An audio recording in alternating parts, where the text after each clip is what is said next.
here today, although remotely, but I think we'll do fine in the next 3 hours. I hope to bring to you, I believe some things might not be very new, but I hope to bring some new insights and to have everyone's inputs as well on what you feel about the topic. I believe, and I thank both Chris and Neil for putting up the debate that is actually on the website. So please feel free to add your thoughts there as well. All right, so a little bit about me. I am, as Chris said, assistant professor at the English Language and Literature Academic Group at the National Institute of Education. Used to be a primary school teacher for about 5-6 years before I went back to research. Both extremely close to my heart, and Singlish actually is something extremely a big part of me. So I'm very happy and honored to be here to share that a bit of my views and some of the views from Singapore with you. All right, so I shall start by sharing my screen. I think I have done that. All right, so I believe my screen is now seen. Yep. And if I could just open the chat also so that I can see every questions, if there are questions. Okay, so today's webinar will hopefully not stretch too long, but I promise that there will be snippets of sounds to listen to, videos to watch, and polls to take part in. All right, so I'll be talking about variations in Singapore English, more specifically Singlish and its role in Singapore society. Before I start, I think just a bit of a clarification of what I mean by the terms Singapore English and Singlish. There are various ways and various decisions of use of these terms. And for me, I take Singapore English to mean all forms of Singapore English, whether they're the standard form or the colloquial form or any other form in between. And Singlish basically means the colloquial form, as we will look at today. All right, so let's move on. For today, just a brief preview of what we're going to do today. We'll first look at Singapore and Singapore English. We can't, I think, look at Singlish without looking at what the society is like in Singapore and the language variation and models of variation there are in terms of Singapore English as a whole. Then we move on to looking at the history of Singapore English and the conversations that surround this colloquial form of English in Singapore. And sorry, is everything okay? Yep, okay, I'll move on. And then of course, we will look at Singlish today and how Singlish has evolved together with Singapore's evolving landscape. And of course, last but not least, the place of Singlish in teaching and learning. All right. So a bit of a very quick demographics of Singapore, nothing very new. My most updated information from the Singapore Department of Statistics collected at the end of June this year. We have a total population size of 5.69 million, resident out of that, 4.04 million are residents, with the 4 major ethnic groups as seen in the pie chart: the Chinese, the Malay, Indians, and others. It's unfortunate, I must say, that we have to label others as others. Within this group of others, there are Singaporeans belonging to the Eurasian ethnicity and all the other smaller, so to speak, more recent migrant communities, all right, within the others. Even within the Chinese, Malay, and Indians, there are different subgroups for which we will not go into, but this is the kind of make of the population in Singapore, all right? And since we're talking about English and Singlish, let's look at literacy rates. The latest numbers I have were from 2019. The overall literacy rate in Singapore of Singaporeans aged 15 and over, 97.5%. It sounds high, but I think what's interesting is what kinds of literacy. So this data is slightly older. I could not find a newer data, but this was from 2010. Out of the literate people in Singapore, it may not necessarily just be English. There are 22% who are literate, but in non-English languages. There are 11% about literate only in English. 63, which is the majority of Singaporeans, with English and one other language, and English with two other languages at 4%. Two other languages at 4%. So this is a rough idea of Singaporeans and the kind of languages. Let's move on. Singapore's language policies, a very quick look at these. There are official languages and national language policies. These were formulated in the 1950s to 1960s, around the time of independence.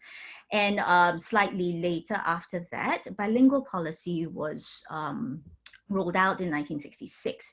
And this has been referred to as some sort of pragmatic leading to some sort of pragmatic multilingualism, where all students learn English as the first language. I think the idea of first, second language, mother tongue is viewed slightly differently in the Singapore context. In Singapore schools, all subjects are taught in English, and English is the main language taught to students. All students also then have to choose one mother tongue. When I was going to schools in the 80s to 90s to early 2000s, we could only choose the tongue of our fathers. Funny how it's called the mother tongue, but the tongue of our fathers. So if I had a Chinese father, I would have to learn Mandarin. If I had a Malay father, it had to be Malay, regardless of what the home language was. That was quite stuck, was quite fixed. But nowadays that has been, I think, laxed a little, and students do get choices of what their mother tongue, what their choice of mother tongue can be. So I have had, say, ethnically Indian students who have taken Chinese as their mother tongue, and they do extremely well. They speak a lot better than me, actually. So there's a choice of Mandarin, Malay. The main languages would be Mandarin, Malay, Tamil, as well as other Indian languages like Punjabi, Hindi, Gujarati, Bengali, and Urdu. All right. And following the bilingualism policy came somehow the government's idea of a need for these kind of campaigns and movements to encourage people to stop speaking the other Chinese languages, or dialects as we call that in Singapore. The Speak Mandarin campaign started in 1979, and it's still ongoing, actually, to encourage people to speak Mandarin and to improve their proficiencies in Mandarin. Alongside that, there was the Speak Good English movement that came actually quite a few years later, in 2000. We'll speak a little bit about that later, and it's still running now. Okay. This English-based bilingualism has been much talked about, and this famous quote from then he was Emeritus Minister Lee Kuan Yew, the late Lee Kuan Yew, where he gave an anecdote about part himself and part why the policy for this bilingualism was rolled out. I'll read out the highlighted parts. So for political and economic reasons, English had to be our working language. This would give all races in Singapore a common language to communicate and work in. But at the same time, mother tongues were also celebrated, because he said, I believed firmly that knowing one's mother tongue was a must. It gives one the sense of belonging to a culture and increases self-confidence and self-respect. Hence, we decided that we must teach each student two languages, English and the mother tongue. Well, of course, over the years, there have been much debates about this bilingualism policy, how efficient or how effective it has been, for what reasons. They were it was rolled out, but that's not the focus of today. But I thought this would give a good context of the language, language policy, environment and landscape in Singapore. Okay, so when we talk about languages in Singapore, we cannot run away from the fact that Singapore is a multilingual, multicultural society, and therefore language variation is inevitable. So let's look at what kinds of languages there are and are spoken in Singapore. There are 4 core official languages: English, Malay, Mandarin, Malay, and Tamil. English basically is the language of administration, education, law, media. And through the bilingual education system in 1960, it was kind of brought to the forefront. And a few 10 over years later, in 1987, the Singapore education system officially became an English medium system. Before that, we had Chinese medium schools, Malay medium schools, and so on and so forth. But in 1987, all schools in Singapore had to adhere to the English medium system, except for the madrasas, which are the Muslim religious schools. So those schools still exist today, and they still run their subjects, they still teach their subjects mainly with Malay, and there is also Arabic. But other than the madrasas, all other schools in Singapore are officially English medium systems. All right. Mandarin. Quite peculiar, the argument has been, is the Chinese language taught in schools, but it's been argued why, because it's hardly anybody's mother tongue, really. Most of Singaporeans' mother tongue would actually be one of the 3 that you see on the screen, the other Chinese dialects, as we call them in Singapore, Hokkien, Teochew, and Chinese. Of course, there are many others like Hakka or Fuzhou or Shanghainese and things like that. There are smaller communities of those. The 3 main Chinese dialect communities are the Hokkiens, the Teochews, and the Cantonese. All right. Malay actually is in a similar kind of situation. It's treated as the national language, the language of the original people of Singapore, and therefore Bahasa Melayu is taught in schools. However, there are other language and dialects most commonly spoken as well. So the marketplace kind of Malay, which is called the Bazar Melayu, and there is also a presence of a Malay spoken by the Baba, the Peranakans. So those are called the Baba Peranakan Melayus. And it's also interesting to note that actually a lot of Singaporeans who are grouped under the Malay ethnic group do have Indonesian heritage. So by right, a lot of their mother tongues are actually the Indonesian languages like Javanese and the likes instead of Malay, all right? And Tamil. Tamil is the Indian language of the majority of ethnically Indian Singaporeans. But like I've mentioned earlier, there are also other Indian languages spoken by the other Indian communities in Singapore: Punjabi, Hindi, Gujarati, Bengali, Urdu, and that's not all. These are just the ones offered in school. There are others as well. All right. And to take a look at languages most frequently spoken at home, this was from the census in 2010. Again, split up into the 4 ethnic groups with languages as seen in the legend. For English, this is the kind of percentage across the ethnic groups. Mandarin, all right, still spoken by although smaller percentages, but still spoken by other ethnic groups, not just contained within the Chinese ethnic group. Other Chinese dialects as well. Malay as well, spoken by almost everyone, although minimally by the Chinese. Tamil and others. Other languages are languages like Japanese and Arabic and the likes. All right, so we have an idea of how Singaporeans, who make up Singaporeans, the kinds of languages that we speak, the kinds of background, linguistic environments and backgrounds that happen both in the society and at home. And with that, we can actually view Singapore English in more well-rounded light. All right, so let's look at Singapore English in the world of Englishes. It's been viewed in various ways. English as a second language, it's been viewed in the early 80s as a new English, also viewed as an outer circle based on Cutru's expanding models, concentric circle models. English as a second language in the outer circle, where it is norm developing. All right. Also by Schneider in the early 2000s as a post-colonial English, as kind of like a contact variety, a form of English that has sprouted from the fact that there has been contact with other English speakers. All right. And more recently, English as a national language. Okay, so this is how Singapore English has been seen in the world of Englishes.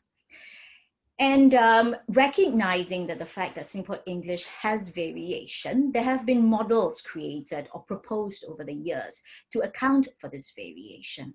I think no one would deny that there are various types of Singapore English, but how recognized and who speaks what, I think those are the points of contention. So let's look at the models of variation. In the 1970s, Platt talked about the Lateral Continuum. This includes, or rather centers around the relation between socioeconomic factors and the usage of sub-varieties that are available to the speaker. So various speakers will belong to various legs on this continuum. All right, of a basolactal, mesolactal, and an acrolactal, being the lowest level, middle level, and the highest level of proficiencies of the language. Then there is also diglossia. In the 1980s, Gupta came up with this concept of diglossia to describe Singapore English, seeing that, or proposing that there was an existence of two different varieties, a high variety and a low variety, basically suited for different purposes, one the formal and one the informal, of that same language in a community. This was further actually built upon by Pakir in the early 1990s, and she came up with the expanding triangles of English expression in Singapore. This talks about or tries to account for the variation according to two different dimensions: formality, as what we've seen in diglossia, but also with proficiency. So it really depends on how proficient a person can be or is to suit that formal situation. This was then further improved upon in the early 2000s by Purchas Damo and Detterding. They kind of inverted the triangles of this, of Pakir's expanding triangles model, and added and talked about it in a different form, variation according to two dimensions, style and ethnicity. They thought that ethnicity played a big part.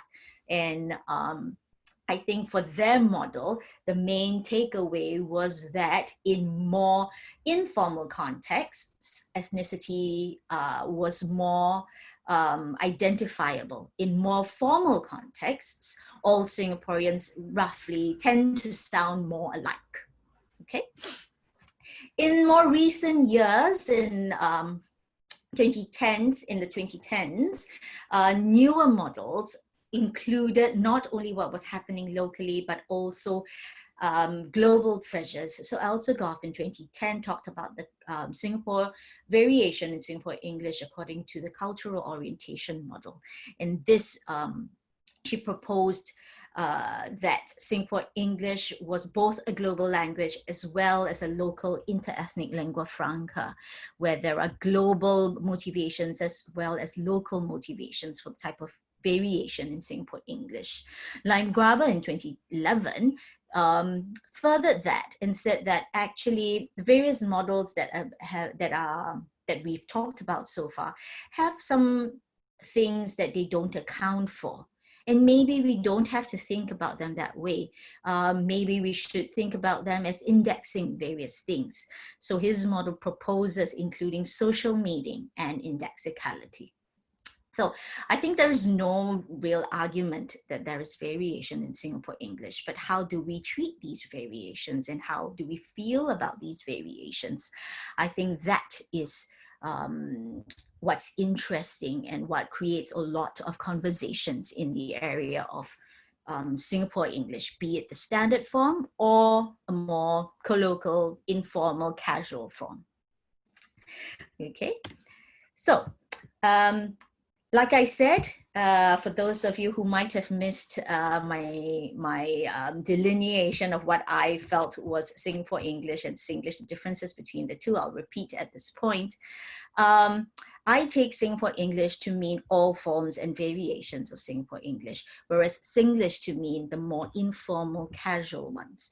I tend to use the word colloquial, but I do acknowledge that in the linguistic community, in the linguists community, colloquial does have kind of a little bit of a derogatory, low class kind of connotation. But I do acknowledge that there are various varieties, and Singlish is very different from the more standard form of English you hear spoken in Singapore. All right, so Singlish. Let's look at Singlish. I don't think it's anything new to everyone, to anyone, especially since it's been added and much talked about into the Oxford English Dictionary quite recently. So let's look a little bit about its history. The birth of Singlish kind of arose from the encouraging of Singaporeans to communicate across language backgrounds. So most Singaporeans were migrants from Asia and beyond, actually. And when they arrived in Singapore, they arrived with their own languages, there was a need to communicate for business, really, for very practical reasons, to live together, to work together, to build a nation together. So post-independence, post-1965, there was this encouragement by the government of Singaporeans to actually use a language that was deemed as vital for the economic survival of a newly independent nation like Singapore. And this language was English. And largely also because the kind of, I think we can't deny that the foundations have already been placed there from the British colonial rule. And then English was actually kind of reserved for the elite who were able to get governmental jobs and to work with the British. And then in the inter-ethnic lingua franca then would more likely be, or was more likely, Bahasa Melayu, Bahasa Marketplace Malay. And but post-independent, seeing that the government seeing that it was vital for Singapore to survive economically, encouraged people to start using English. So thus English was served as inter-ethnic lingua franca alongside the already present Bahasa Malay. And with that introduction, or that kind of encouragement of using English, there was this gradual development of a vernacular variety, which is also very commonly termed as Singapore Colloquial English, or Singlish as we know it. All right, alongside a more standard form of Singapore English. You would see me use inverted commas for standard along the way, and I would also have make a little bit of a special note of why, because standards are negotiable. Standards are, I think, arguable. So let's just say a standard, more formal form of Singapore English. All right, Singlish became an observable language phenomenon and started to be a point of discussion. Sorry for the grammatical error there. Point of discussion in the 1970s. It started way before as well, in the 1970s. Okay, what makes up Singlish? It's been said to be influenced by Bazaar Malay, Tamil, Chinese dialects, mainly the Hokkien, Teochew, and the Cantonese. All right, mixed. So English influenced by these languages. And it's also been said to be enhanced by a 2-year mandatory military service applicable to all male Singaporeans. The language that is spoken in the military, I think, can be said to be largely Singlish, but also can be said to be a language like a community of speakers on their own. I think I have a student, an undergraduate student right now working on a final year project, not with me, with another colleague, looking at language of the military as well, the language spoken by the national servicemen, and it's quite interesting. If you are interested, I think you get a taste of that in various movies available in Singapore. If you do a quick Google search or YouTube search for previously it was called Army Days, as in D-A-Z-E, and more recently it was Our Boys to Men.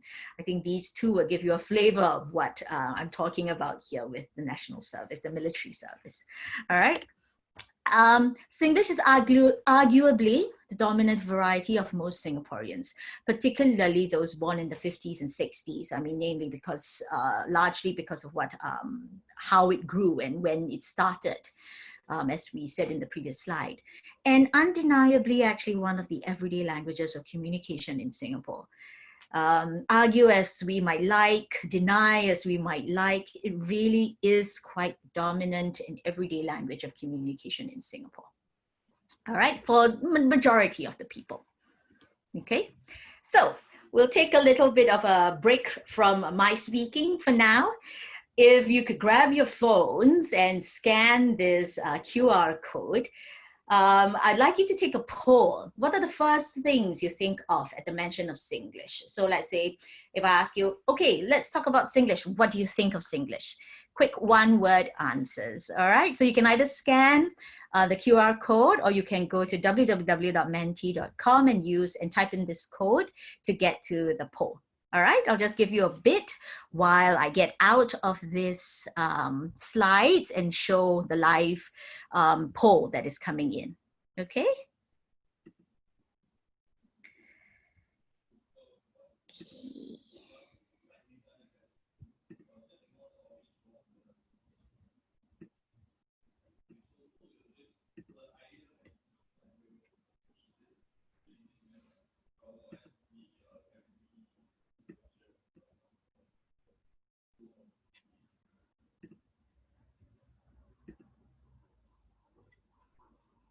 Okay, I hope everyone can see the screen. Oh, interesting. Let's look at your thoughts as they come in. It's entertaining. I'm very happy to hear that. Switching code, Creole, okay, diverse, variety, friendly, la, nice. Okay, oh, chic. That is something I didn't expect. Chic. Already. Okay. Yeah.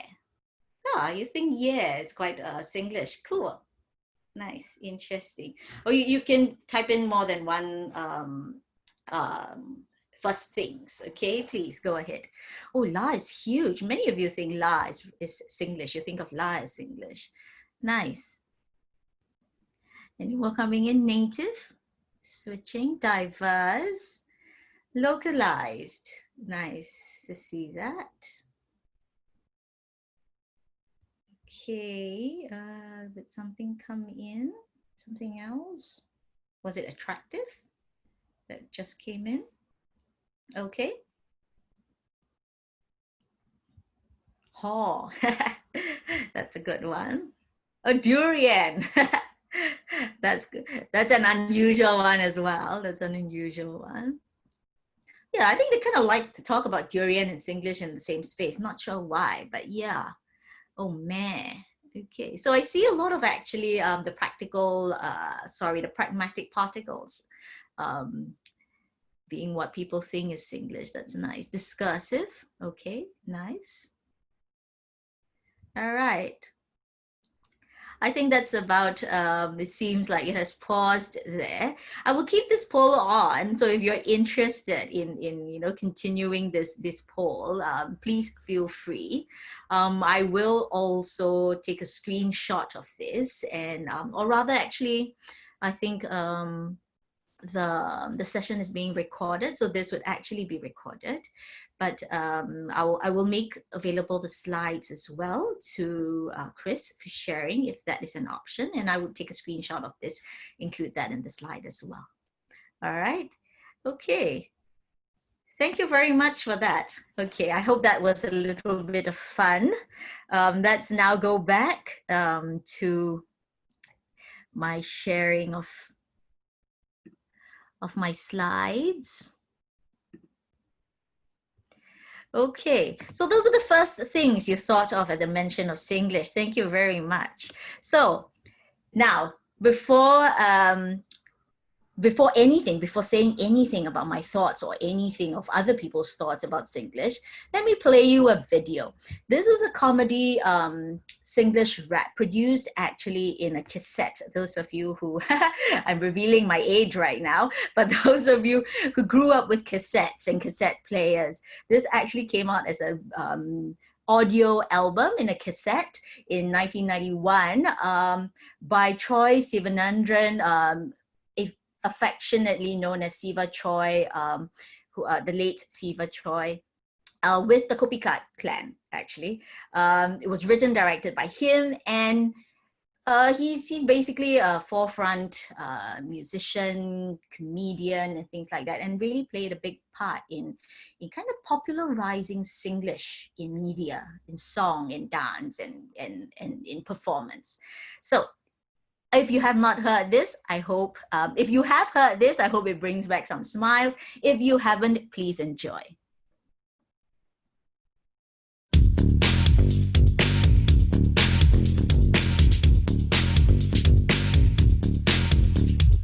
Why you so like that? Why you so like that? Why you so like that? Why you so like that? Oi, why you so like that? Hey, why you so like that? Hey, why you so like that? Hey, why you so like that? I let you copy all my songs because you always bluff. But when I try to copy back, you always call the song. Hey, why you so like that? Hey, why you so like that? What do you mean? Hey, why you so like that? Hey, why you so like that? I always give you chocolate. I give you my Tic Tac. But now you got the Kit Kat. You never give me back. Hey, why you so like that? Hey, why you so like that? Hey, why you so like that? Hey, why you so like that? You tell me that you don't like girl, I also don't know why. But when you see a pretty girl, your voice go up damn high. Hey, why you so like that? Hey, why you so like that? Hey, why you so like that? Hey, why you so like that? You always talk in dialect. And when I ask you why, you scold in Hokkien very loud. Hey, why you so like that? Hey, why you so like that? Hey, why you so like that? Hey, why you so like that? Hey, why you so like that? Hey, why you so like that? Hey, why you so like that? Hey, why you so like that? Okay, I hope you enjoyed that and could actually identify some of those pragmatic particles that you listed in the poll earlier. Just a note that this was actually recorded in 1991. I will have a few videos from more recent years, and I'd like you to think about or just listen out to how there are or might be differences, I think, between the Singlish then and now. All right, okay. Let's go on to a poll, and actually this is a lot, I've reached here a lot faster than expected. That's good, then we can actually have more questions and involvement and time given for later. But before we go to some global and local attitudes, maybe I can pause here first before we take this poll, and if there are any questions so far, I'll be happy to take any at this point, since we have a bit of time. You can either type this in the chat or put on your mics and videos if you'd like to have live questions. I'll be happy to take them. Anyone with anything at all? Or any, not even questions, some input, some thoughts?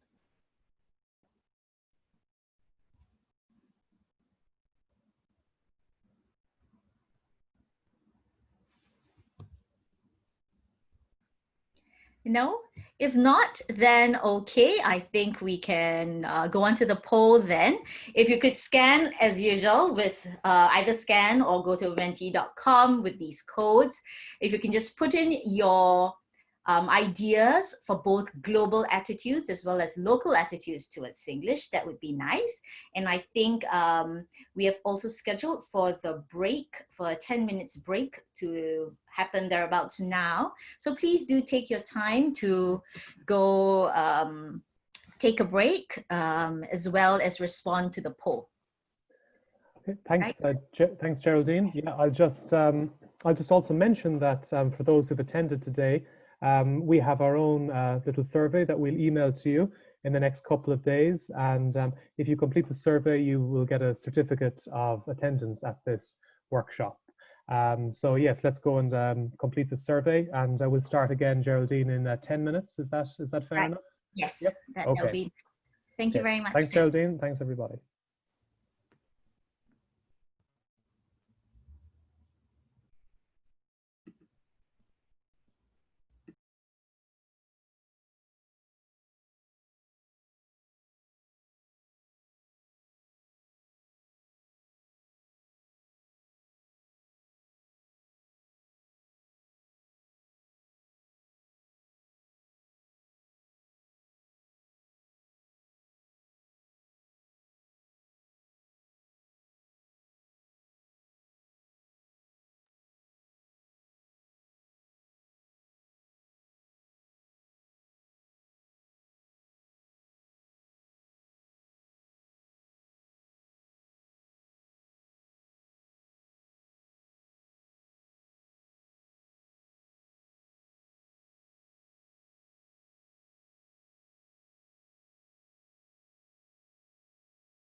Okay, I think it's almost time to recommence. Geraldine, are you ready to launch part two of the workshop? Yes, I am. Okay, Everyone's great. ready. Happy to continue. Okay, yep, ready when you are. Thanks very much. Okay, thank you, Chris. Hi, welcome back, everyone. So let's look at the poll. So before we went on a break, I asked for your participation in the poll of contributing some thoughts of yours about some global attitudes or some local attitudes towards Singlish. Let's look at what we have. I'll share my desktop if you could give me a minute here. Okay. All right, just thought that if I put them side by side, it'd be quite nice to see. I hope this can be seen by everyone. Yeah. So lots of global attitudes that I have. Of course, I should have said you some, or if not most of you, might not be locals in Singapore. So I thought just like, I forgot to say just what you think might be the local attitudes. So let's look. For global attitudes, let's look at that first. So we had unique as a very big word in that word cloud. So I would imagine more than one entry thought that a global, what globally people would think of Singlish as would be something that is unique. Okay, let's look at since that is kind of like a positive trait, let's look at the other positive traits first as well. Strong identity, cool, interesting, okay, funny, cute, superior is quite unexpected, because at the same time we have blue collar as well. We have it being grammatically incorrect, not academic English, pidgin English, irritating to some, understand, hard to understand. Yes, I've heard that quite a lot. Oblivious, okay, that's interesting too. And of course, there is simplified, more neutral attitudes would be kind of simplified, multifaceted. It's another language, it's an accent. Okay. Again, please feel free to continue contributing to these polls as we go along, okay, if you have any other thoughts. All right.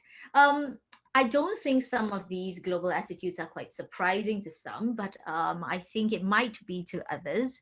If anyone at any point feels like interested to share like their surprise or their opinions or views towards some of these things, please feel free to turn on your microphones and just say something. Please feel free to do that. I'll be happy to hear from you as well.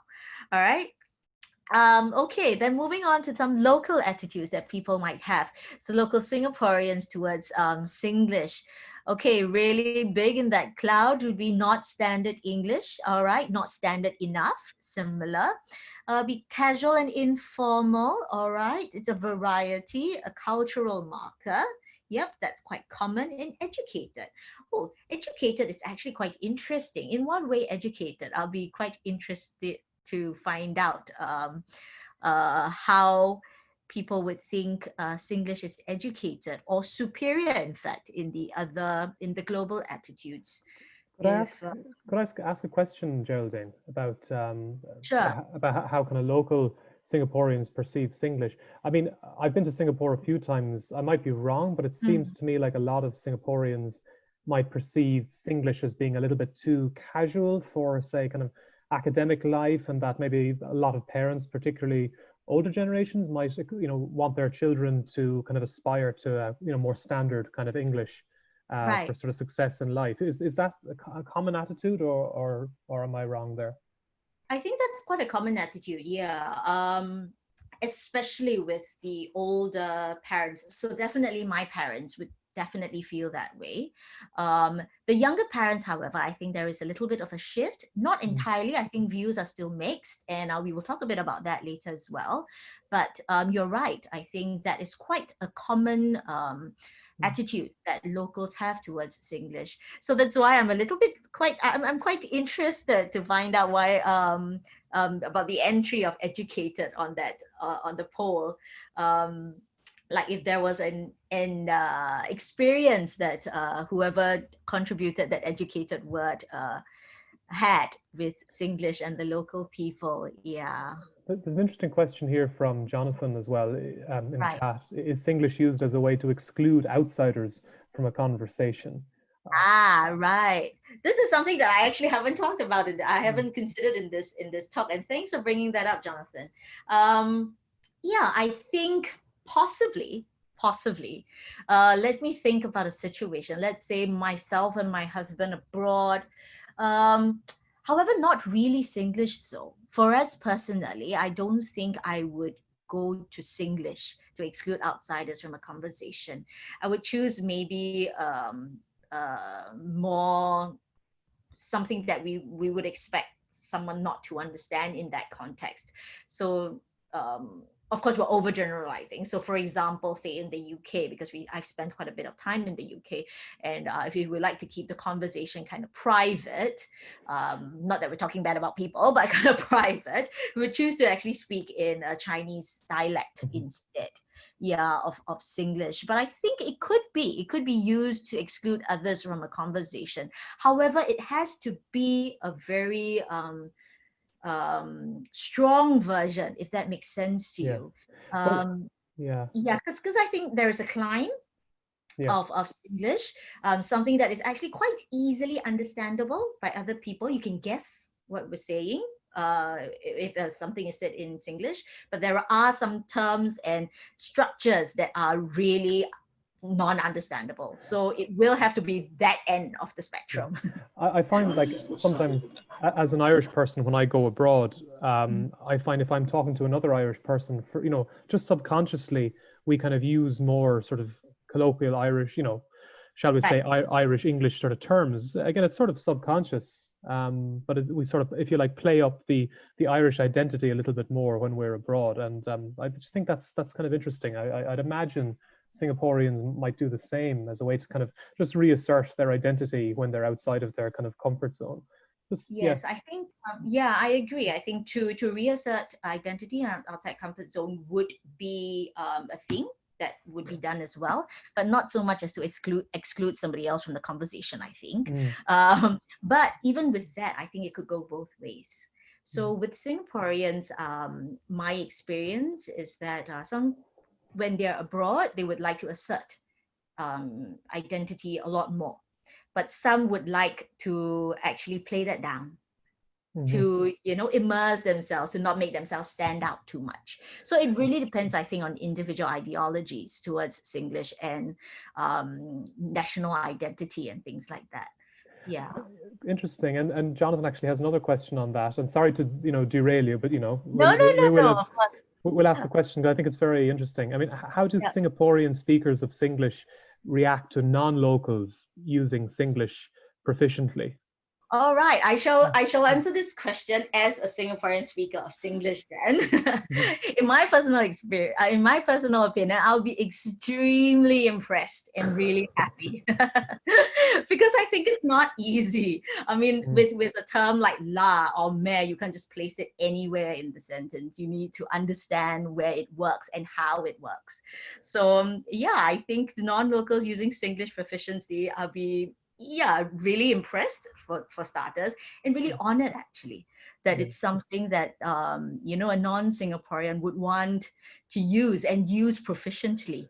I think personally. There's just one quick anecdote there. I mean, I remember my ex-girlfriend, who actually works for Apple in Singapore, said that in her first job in Singapore, she I think her job was tied to her visa was tied to her job. And she told the person she was working for in the airport that she was quitting. And the Singaporean lady she worked for said, "Oh, cannot." And then she said, can, as a way to kind of like, this is a Korean lady now. And she just, because she said she didn't know where it came from. She just found that when she was having this kind of slight argument, she went the sort of Singlish route. I thought that was very interesting. It might have worked in her favor as well. I don't know. Well, she was able to leave and she got the job with Apple, so actually it might have worked. All right. Yeah, I think it did. Thank you for that sharing, and thank you, Yeah. Jonathan, for that question. I think it's really interesting. Please don't worry about like kind of derailing me from them. You know, it's all really interesting. Yeah, and yeah, I think if I do realize that because in Singapore there are a lot of originally non-Singaporeans. They become Singaporeans over time, and when I speak to them, you can tell that the English that they use is not typically Singapore English, but identifiably you will have some sort of Singapore English and Singlish features in them. So I think it's something that is I think maybe not what you call this stuck to the Singapore context as well. Wherever English speakers go and take root at or in places where they're at, they just kind of accommodate to fit in as well, I think. So and after time it becomes very natural. Yeah, it doesn't it's not awkward. At least the people that I've met, it doesn't feel awkward just because I mean I'm a linguist, so I tend to pick out these things quite that distinctly, but to me it's not awkward at all actually. So it's become something quite natural to do. I think it's good for the kind of Singaporean soft power, if you want to use that term, you know. I mean, Singlish is a very, you know, unique kind of marker of Singaporean identity. So I think exporting Singapore's kind of culture to the world, I mean, would have sort of, that Singlish would sort of feature probably right at the top of that, I would have thought, you know, and people seem to view it very positively. Yeah, I think. Yeah, I mean, like the durian entry earlier. I think Singlish and then durian. These two things would be really markers of Singapore identity. You know, these two things. Yeah, and I'm quite happy that Singlish actually is quite up there. Of course, that's not saying that there are the negative sides of it, and we do see that in the polls as well, and we will talk about that in the later slides. Okay, my derailment is finished for now. All right, okay. Thank you very much, Chris and Jonathan, and please feel free at any point to do this. I'll be happy to. So shall I continue then? Yeah, okay. So let's go back to sharing my PowerPoint. Okay. All right. I hope you're seeing the PowerPoint now. Yeah. Okay. Okay. If you could just give me time to do this. All right. So sorry about that. We have now looked at Singapore as a whole. What makes up Singaporeans, the language variation, the variation within Singapore English, and also some preliminary thoughts about how you feel, how others feel globally, and how Singaporeans feel towards Singlish. So let's move on to some conversations that have been had over the years. All right, surrounding Singlish. First, look at political sentiments. All right.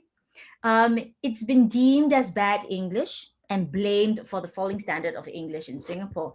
And I experienced this firsthand actually, and not really particularly pertaining to only Singlish, but there was this big conversation about falling standards of English in Singapore. And I was a primary school teacher at that point, and the news came out that the government is looking at engaging native speakers to come teach the English language in Singapore because of the falling standards of English. And here I was, an English teacher, a Singaporean English teacher, and remembering like taking a step back and like, whoa, where did that come from? What does this mean for me? And what does this say about me? So I think this is actually quite real. And the sentiments towards Singlish being bad English is actually quite strong, even till today. Okay, maybe less, but still around. It was also deemed as harmful to the economic development of Singapore and a handicap, because it said that if we go on speaking in Singlish, then the world would not understand us, the world would not trust us. And this was actually said by the then Prime Minister, Mr. Goh Chok Tong, in 1999 in his National Day rally speech. And the National Day rally speech in Singapore is a big thing. It happens every August around National Day and broadcasts island-wide, everybody watches it because there are various policies and initiatives are being announced and things like that. So he actually said that during his National Day rally. And this was also supported by then Senior Minister Lee Kuan Yew in one of his National Day speeches in one of the events as well, to reiterate that really it is a handicap. And really based on that, Phua Chu Kang, if those of you are familiar with the Singapore local TV scene, is actually a character. It's a construction worker character, long-running series, TV series. And this main character called Phua Chu Kang, played by actually an Indian ethnic Singaporean, Gurmit Singh, is a kind of like a Chinese, ethnically Chinese Abeng type of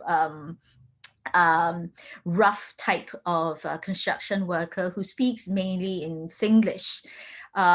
Even then, he had to go for lessons to improve his English. It was featured in the sitcom. And subsequently, TCS, the Television Corporation of Singapore, actually announced toning down the use of Singlish in its programs. All these arose from that National Day rally and speech. All right, so these are the political sentiments in the late 1990s. Subsequently, shortly after that, the next year, the SGEM, short for the Singapore the Speak Good English movement in Singapore, was launched in 2000 to improve mainly the initial purpose was to improve standards of English and to stamp out Singlish. All right. The view of linguists over the years was slightly different. They argued that Singlish is not ungrammatical. It has its own system of rules and grammar. Like I said, there are some things that are also unacceptable in Singlish. There's some forms that are not acceptable in English, in Singlish as well. All right. And while we say that Singlish may not have, for example, past tense markers, okay, because it's quite common to say, she go market yesterday, or she go market already, sorry. She go market already. To an English speaker, she go market already sounds ungrammatical because she went to the market, right? Of course, there are various things going on, but the already actually encompasses the past tense marker. So it's quite superficial to say that Singlish is ungrammatical in that sense. Okay, if she says she go market, it means different from she goes market already. So there is a system of rules and grammar in Singlish.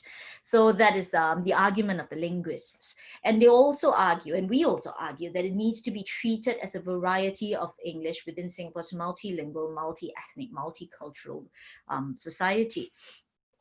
Because we have speakers coming in with all sorts of linguistic environments and backgrounds. Okay. Then we also look at the social sentiments over the years. What do the normal, everyday Singaporean think? What does the everyday Singaporean think?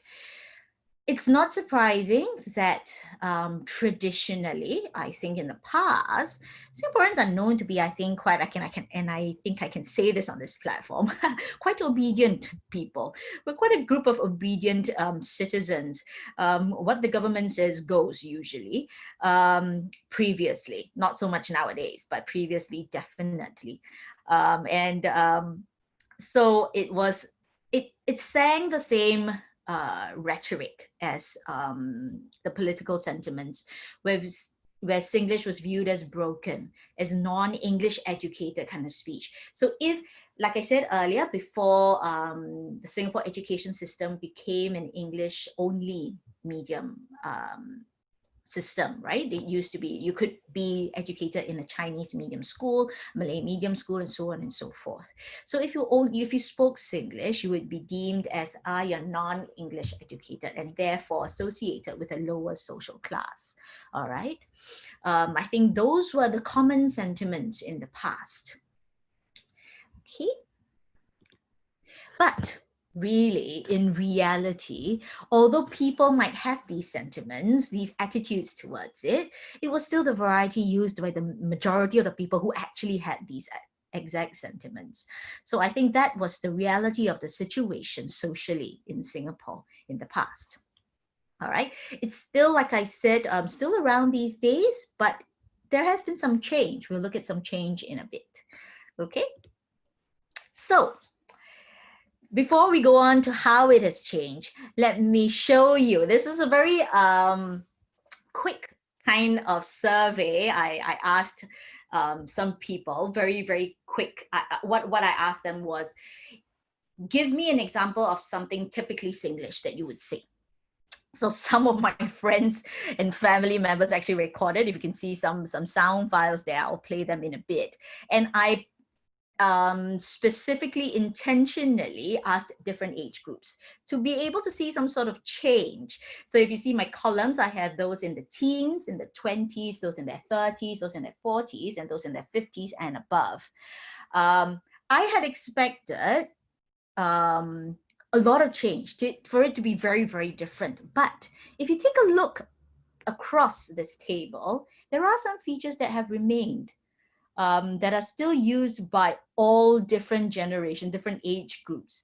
So these are the long sustaining ones. I think quite obviously is the use of pragmatic particles like la and ho and le and a. All right. And then things like, I think, terms like kiasu. So I have that in the people in their 20s and also in their 50s and above. Then I also have things like power, the term power used by a teenager. And also I think, oh, I didn't add this, but I think that there was limited space on the slide. So I also had actually power listed for me in my respondents who are in their 30s and also 40s actually. What actually is interesting is there is a slight change, I thought. So in their teens, they tend to, other than those sentences that have or can, something like that, the sentences tend to be a little bit fuller compared to the other age groups. And the other age groups also tend to use very distinct words like steady to mean something, or bocho to mean something, or heng to mean something. Shook is another one. Shook is a term that actually got me interested in Singlish again. Just a little bit of an anecdote before I play you the sound files here. I got interested in Singlish again. I've always been interested in Singlish, but when I was an undergrad starting research, I decided that I will not do any research to do with Singlish because everyone was doing it. And it became laborious, it became boring because everybody was talking about Singlish in the same manner. So I decided to step away from Singlish, and I was quite tired of the world thinking that Singaporeans only spoke Singlish. So I stepped away from that and looked at the more standard variety of Singapore English. However, fast forward 10 years or so into my PhD days, and I came across some undergrads, and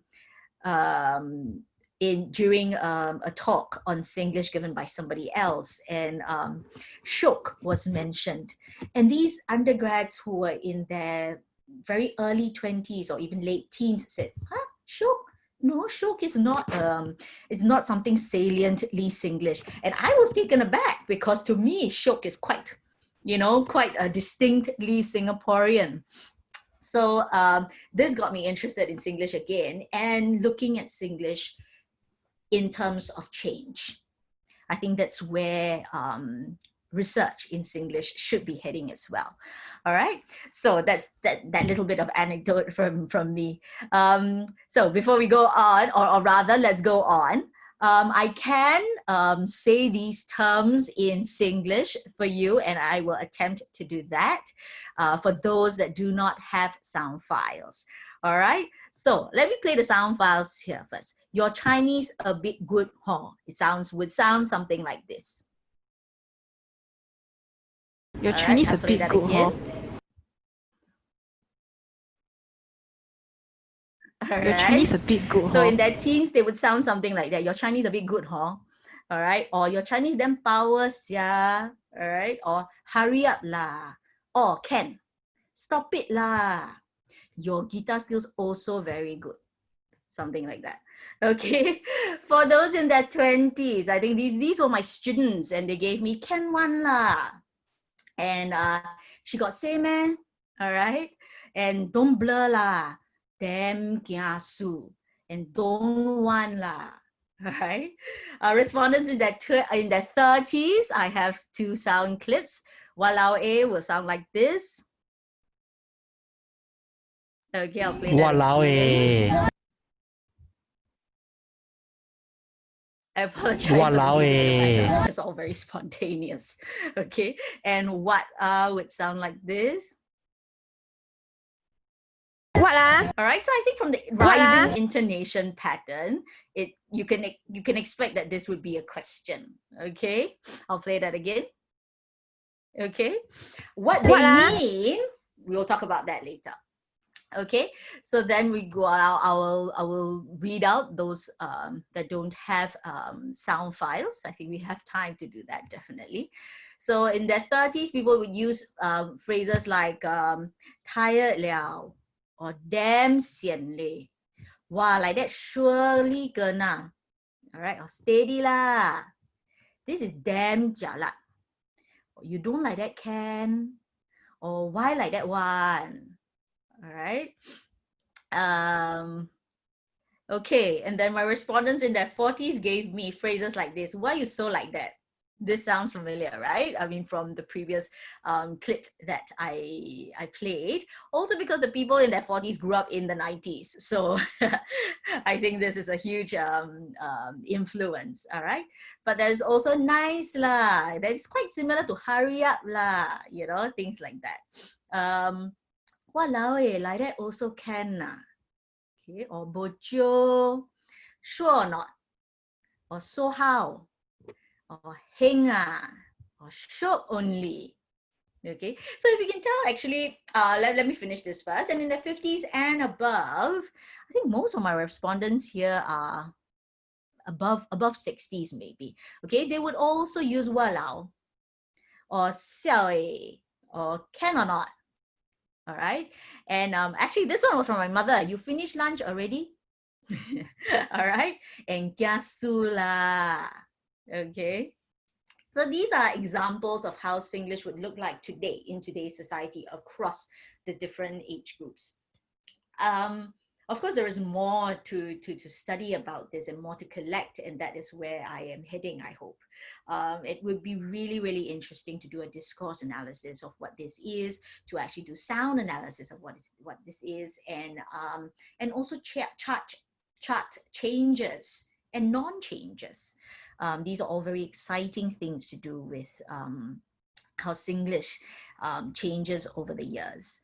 All right, this sort of synchronic and diachronic change. I think that is very interesting. Okay. Yeah, so I think that is that. Some of you have remember when we did the poll of what your first thoughts at the mention of Singlish. I think there are some things that feature here, and also the anecdote that Chris shared of can. I think can is really used quite a lot in Singapore English in various ways. Okay. Maybe if we can go on to have some of your inputs in a different manner, then I will have some time for you if you are interested to ask what some of these things mean. Before that, let's look at some Singlish phrases. And I would like to know what you think they mean, because there were mentions of it being like difficult to understand, or to exclude people, and it's really a language on its own. I totally agree with those comments, really, because sometimes they really are. Singlish can be really like that. So shall we try our hand at this? It doesn't matter whether you know it or not. Just give it a shot. It doesn't matter. Let's just try. Okay, I'm going to share my screen in terms of with as whiteboard, and I will type in the phrase. Okay, And then you can put your inputs. We will show you or give you directions of how this will be done. Do you all see a whiteboard? Yes, I can. Chris? Okay. Yeah. You can, yeah? So do you only see the whiteboard though? Just the whiteboard. I see the Just the cursor. whiteboard, okay. Yeah, yeah. Okay, great. So I shall type in a phrase like this. All right. And I think all of you, if you go to the top of your screen, you will see the View tab. If you click on that and choose Annotate, a bar would appear. And if you select text, you will be able to input your text on this whiteboard as well. Am I right? That's how it goes, right, Chris? Yeah, that's right. I'm going to type what I think this means. So please in feel free. Okay. Hope this is Please right. feel free. It's okay. It doesn't matter if it's wrong or right. Okay. Okay. Don't worry. I can move things around. So you guys can just go ahead and type what you think they are. What, sure or not? Okay, maybe I should say it. Would that help? Yeah? Sure or not? Sure or not? It would sound like that. It sounds more like a kind of an it's like an emphasis or kind of exclamation than kind of a question. Okay. Yeah. So can I repeat? Sorry, Neil, you asked if I could repeat. Just the way you say it, yeah. The way I would say it, sure or not? Sure or not? All right, you could also have like explanation in a bracket. Yeah.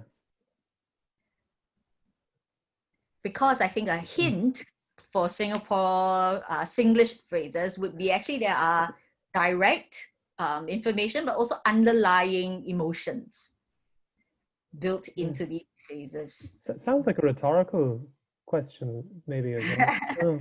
Yeah, you think so? Yeah, well, just the way you deliver it. Yeah, it sounds very different the way you say it than the way it's written. It's written, okay. Yeah. So yeah, I think I should really say these phrases. Then it might be easier. Sure or not? All right. Oh, interesting. These are very good guesses, guys.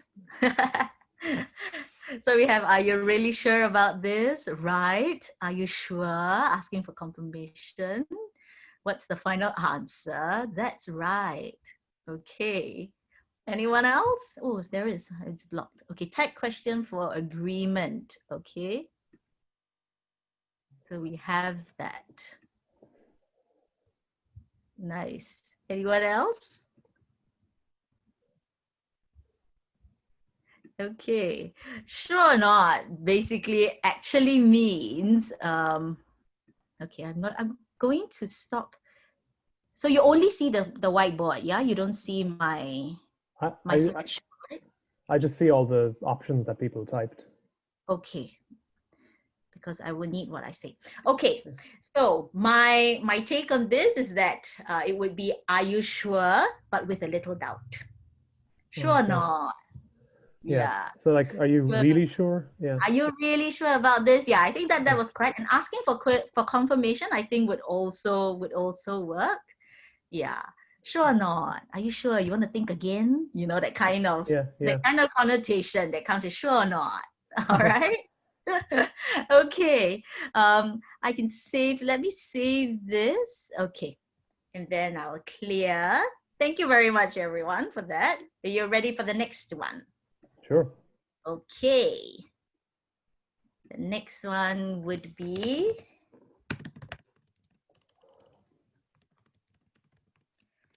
she got say meh. Wow. She got say meh. That's how it would be say. She got say meh.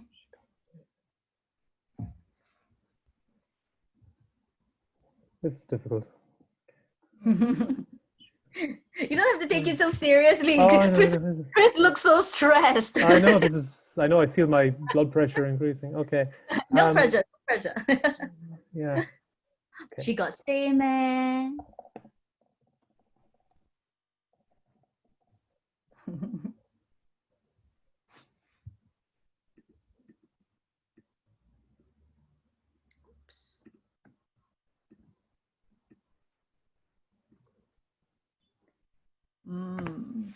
Interesting. What the heck is she on about? What does she want to say? No idea. Is no idea a reaction or what you think she got say where means? Whoever typed in no idea. Did she really say that? Okay. Okay. She got say man.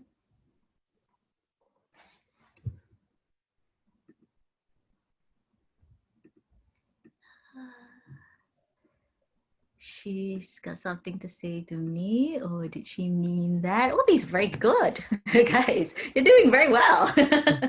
Very interesting inputs. Does she mean that? She got something to say to me. All right, nice. So I'll share mine. So my interpretation of that would be, did she say that? But with some doubt as well. Did she really say it? You know, did she really say that? I think that is what. Or does she mean that? I think would work as well. Yeah. She got say man. Yeah. In the context of like, yeah, I told you that the teacher said to do this by tomorrow. Then somebody would say, she got say man. Like, really? She got say man? Something like that. All right. Okay. Let's go on. I shall save and clear. Next one. Are we ready for the next one? Let's see. All right. Eh, how are? That's how it would sound. Eh, how are?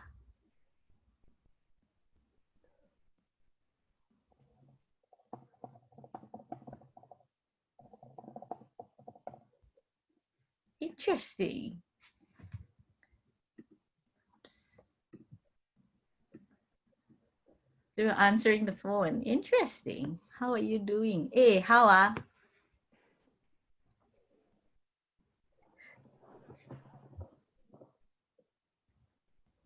All right. I think that might be, I don't see anybody else coming in. Yeah. This is probably when it's communication might break down or it's ununderstandable because it's totally not about answering the phone or asking how somebody is. It really is, what are we going to do? Like, hey, what are we going to do? Yeah, what is the solution? Hey, how? What are we going to do about this? Something like that. Okay. Okay, interesting. Okay, let's go on to the next one. Something slightly longer. Oh, how are you? Okay. Okay. All right. Sorry.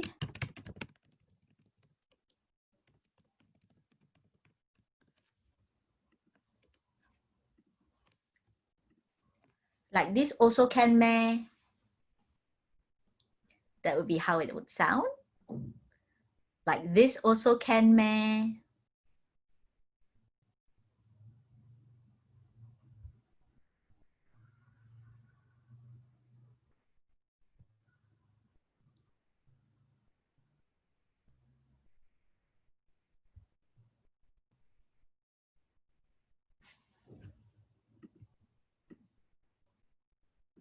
Oh, nice.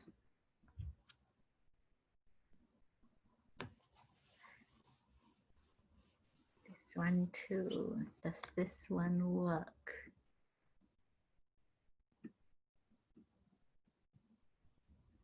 Yeah, interesting. Okay. I think you got this one. Like this also can basically means, is this possible? Can it be really done this way? You know, something like that. But again, it sounds like Singlish is a very doubtful language. Maybe the examples that I'm using, but there's a little bit of a doubt there. You know, it's a little bit like she got say man, like, I'm doubting you a little. So like this also can meh would really mean, can it be done like that? Really? Does it work? Yeah, I think you kind of got the gist of this one. I think it's good. Yeah, interesting. Thank you very much, guys. All right, so let's save this. Okay, can is going to feature next. Instead of Chris's example of can, this is can is can.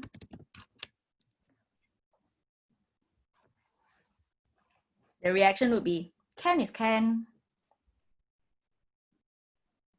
Okay, maybe I can put this into context and make it easier for you. Somebody asking you to do something, like, can you do this for me? Can is can would be an answer.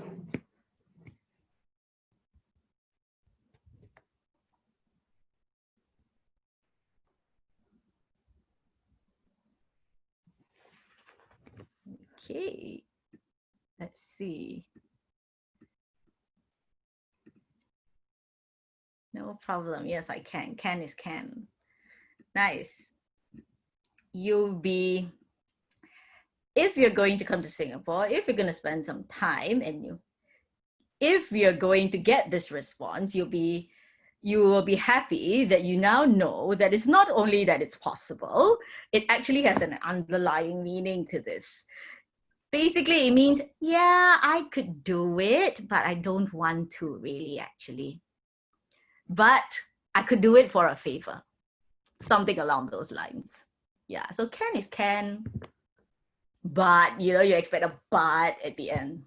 Yeah, but it's not said. It's just can is can. So it's a little bit like, I can do it, but I'm doing this unwillingly. Yeah. All right, so there is actually quite a lot of underlying meanings with Singlish phrases. Okay, let's move on. What is my next one? Okay. Fuller sentences now.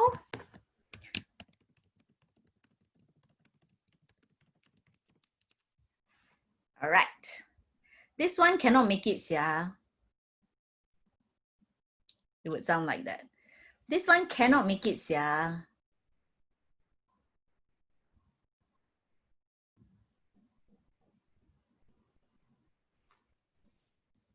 No way this couldn't be done. All right.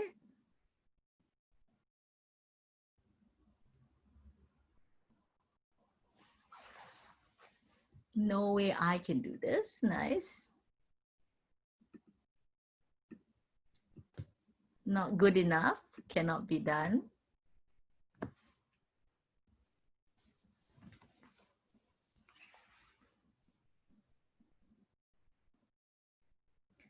Sorry, I can't come. Interesting. Because cannot make it. Yes.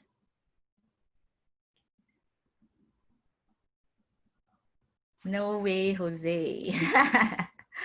I can't guarantee I can, okay? All right, I think the winner goes to not good enough. So it has, this is seriously not up to standard. This one cannot make it. Yeah, to make it means that you are good enough. To not make it means cannot. You're not just not up to standard. Yeah, but I can see how it's sorry I can't come. But I think if it's sorry I can't come, it would be something like, I cannot make it lah. Yeah, I cannot make it lah. Yeah, something like that.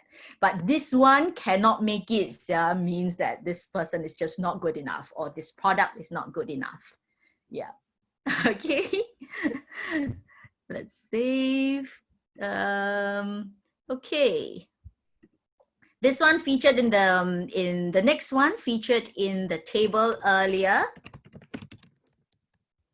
from actually my 15-year-old niece.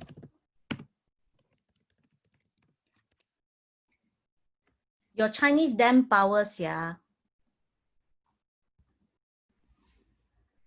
Your Chinese damn powers, yeah.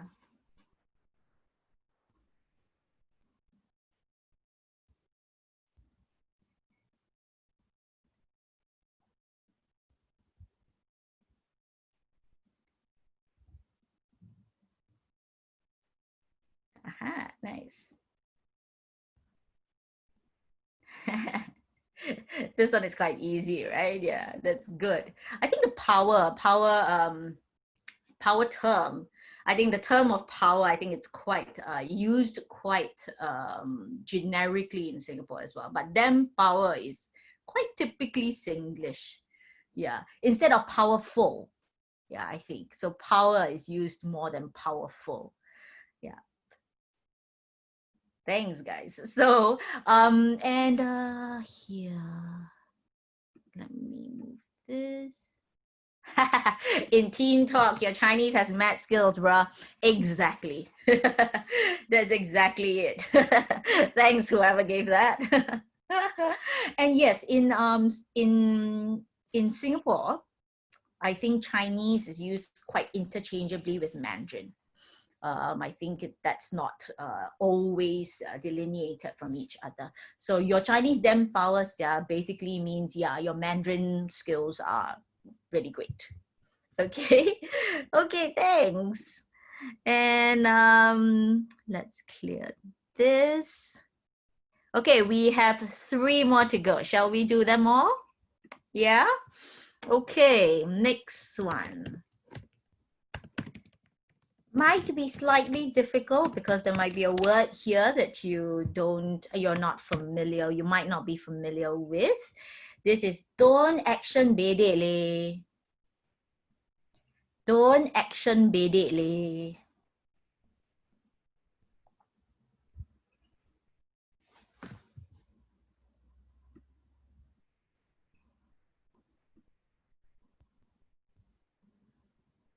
Oh, your horses.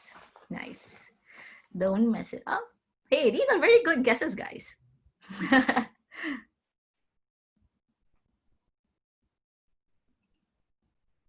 Don't action bedek leh. If it helps, bedek is a Malay word.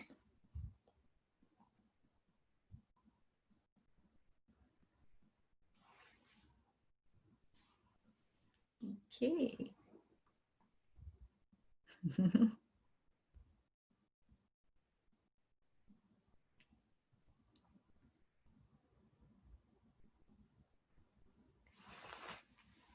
All right. This might be a bit difficult, is it? But actually, you're not doing badly, actually. Not far. It basically means, shall I give the answer? Yeah, I feel a bit of hesitation with the inputs here now. So, okay. It basically means, come on, don't be a show off.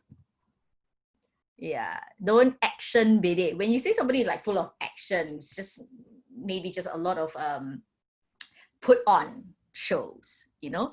Bedek means bluff in Malay. Yeah, so really don't be a show off, don't bluff, you know, don't pretend. Yeah, don't be a show off. Something like that. All right, don't action bedek. All right. Okay. Let's go on to the second last one.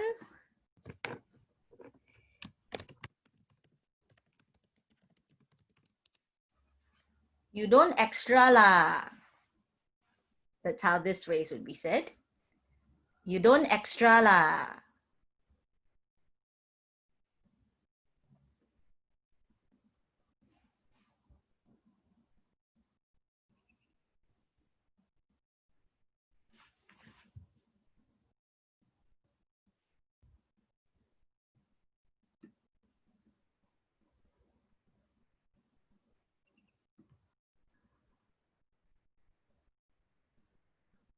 Stop exaggerating, stop going overboard, don't overdo it. Oh, okay.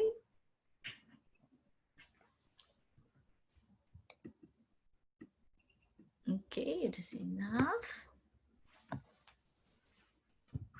You don't extra lah. That's what it sounds like. And yes, actually, you kind of got it. It's you're overdoing it. But I would also expect kind of like a dissing kind of attitude and with a possible eye roll. So don't extra lah, you know, something like that. So a little bit of dissing, a little bit of eye rolling involved in this sentence as well. So if you imagine emojis, I think in a Singapore context, in the Singlish context, you would see the message, don't extra la, and then you see the emoji with the rolling eyes, possibly. I think that would be what would come with this utterance. Okay.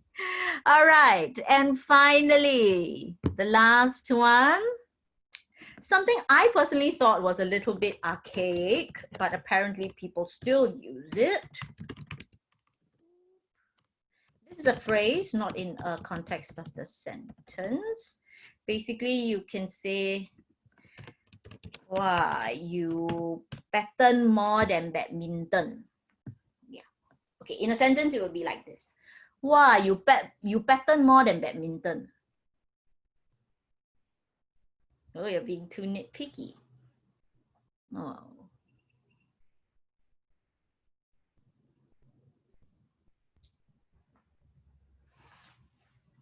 Personally, this phrase was a little bit difficult for me as well. I don't use it very often, so I had to like double check what it means. Don't overthink things. You jump around subjects like crazy. Oh, interesting.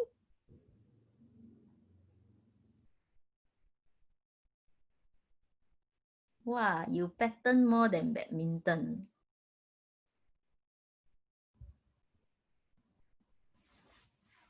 This is quite difficult, is it? Okay. Shall I give you the answer then? Basically, it's describing, oh, sorry, we have few things coming in. Don't get ideas above your station. Nice. Hard up to make a choice. All right. Anyone else?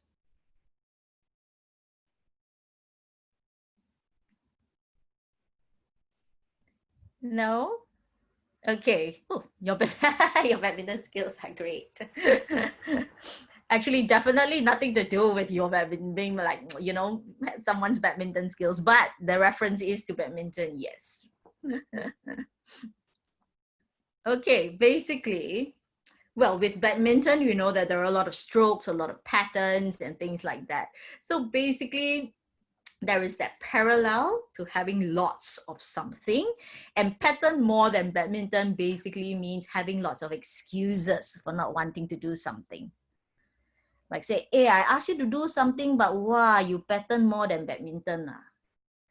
So basically, I'm asking you to do something, but you are full of excuses of not wanting to do it. That's basically what it means. All right. So you did very well. Well done, everybody. I hope that was a little bit fun for you. And I shall pause here. Does anyone have any questions about, I think, either this or the previous slide? I just have maybe kind of an observation, which I might try to frame as a question. Which one thing I've noticed just from a lot of these expressions is that Singlish seems to be a way of trying to bring everything down to earth and kind of removing, arrogance, pretentiousness, from conversation.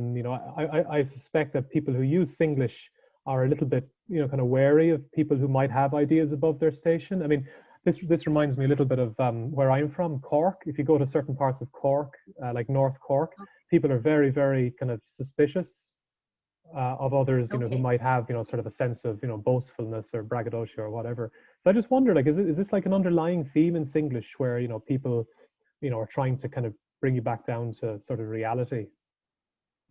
You can think about it that way. I think Singlish has, like I said, has a lot of like underlying, commonly understood meanings. So usually things are not hidden. Yeah.